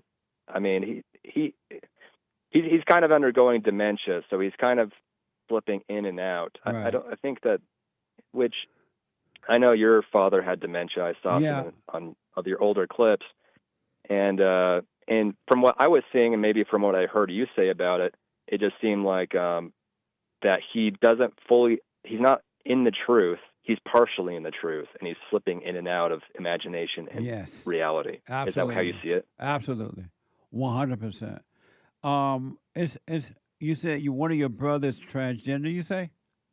Yeah, my older quote unquote brother is now a woman. What impact that came from him? He's really resenting his mother, man, and he become like what he hate, and that spirit of the woman has totally taken him over. And inwardly, he does feel like a woman. His mind telling him that he is, and now the world is confirming that. But if he were to forgive his mother, he can take the dress off and be a man. But she's totally I pray that impacted. would happen. Yeah. I'm sorry? I pray that could happen. But that's all it is. It's a deep, deep hatred of the mother. And the deeper, especially with him being the first child too, the oldest. Yeah. It's even harder on the first children than it is the younger children. Yeah, and he looks like my dad as well. So oh God, she really hate him. I know. Children, whether boys or girls who look like their father, they catch the most hell from the mother. She worked night and day to turn them away because when she see them, she see the father, and she already hate the father, and they have to suffer for it. Amazing. It really, it's such a huge mess. Like the CNN being on the kitchen TV growing up with my mom watching it every single day, like liberal news ruined an entire generation of mothers. Yes. So anyway, I can't fault my dad for any of that. It's just that's just what the reality was. So what your mother did is her fault. What your father done is his fault. Two devils got together and married, and they fought, and that evil been passed on to the children through the mother. Now the boy resent the father because he did not stand up for him, meaning that he wished the father had done it, but the father married to the mother. He doesn't know how to deal with that. Yeah, my dad's a mama's boy, for sure. Absolutely. So. Well, I got to run because of time, but you stay with it. And what's happening to you with the people turning on you and all that, it happens to all men and women who return to the Father, who drop that anger. The world will turn on you. Expect it. Christ went through it. You got to go through it, but don't resent it. I appreciate that, Jesse. Appreciate your words. All right. Good to hear from you. Call me again. Okay. Thank you. Bye-bye. All right. 888, what a mess. But you got to go through it. You got to go through hell to get to heaven. You must be willing to lose it all. All ego, all ideas, all children, all parents, all so-called friends, even your enemy. You got to be willing to let it all go, because if not, you're not going to enter into the kingdom of heaven. It just ain't going to happen. You can only have one God. Either you love God or you love the world. Make up your mind. Either you love God or you love your reputation. Either you love God or you love your job. Make up your mind. You can only have one God. Amazing. And don't forget to like, follow, tweet, subscribe, and share the Jesse Lee Peterson radio show, folks. We really appreciate it. We are at war. It is a spiritual battle for the soul of America. And it's going to take all of us to do it.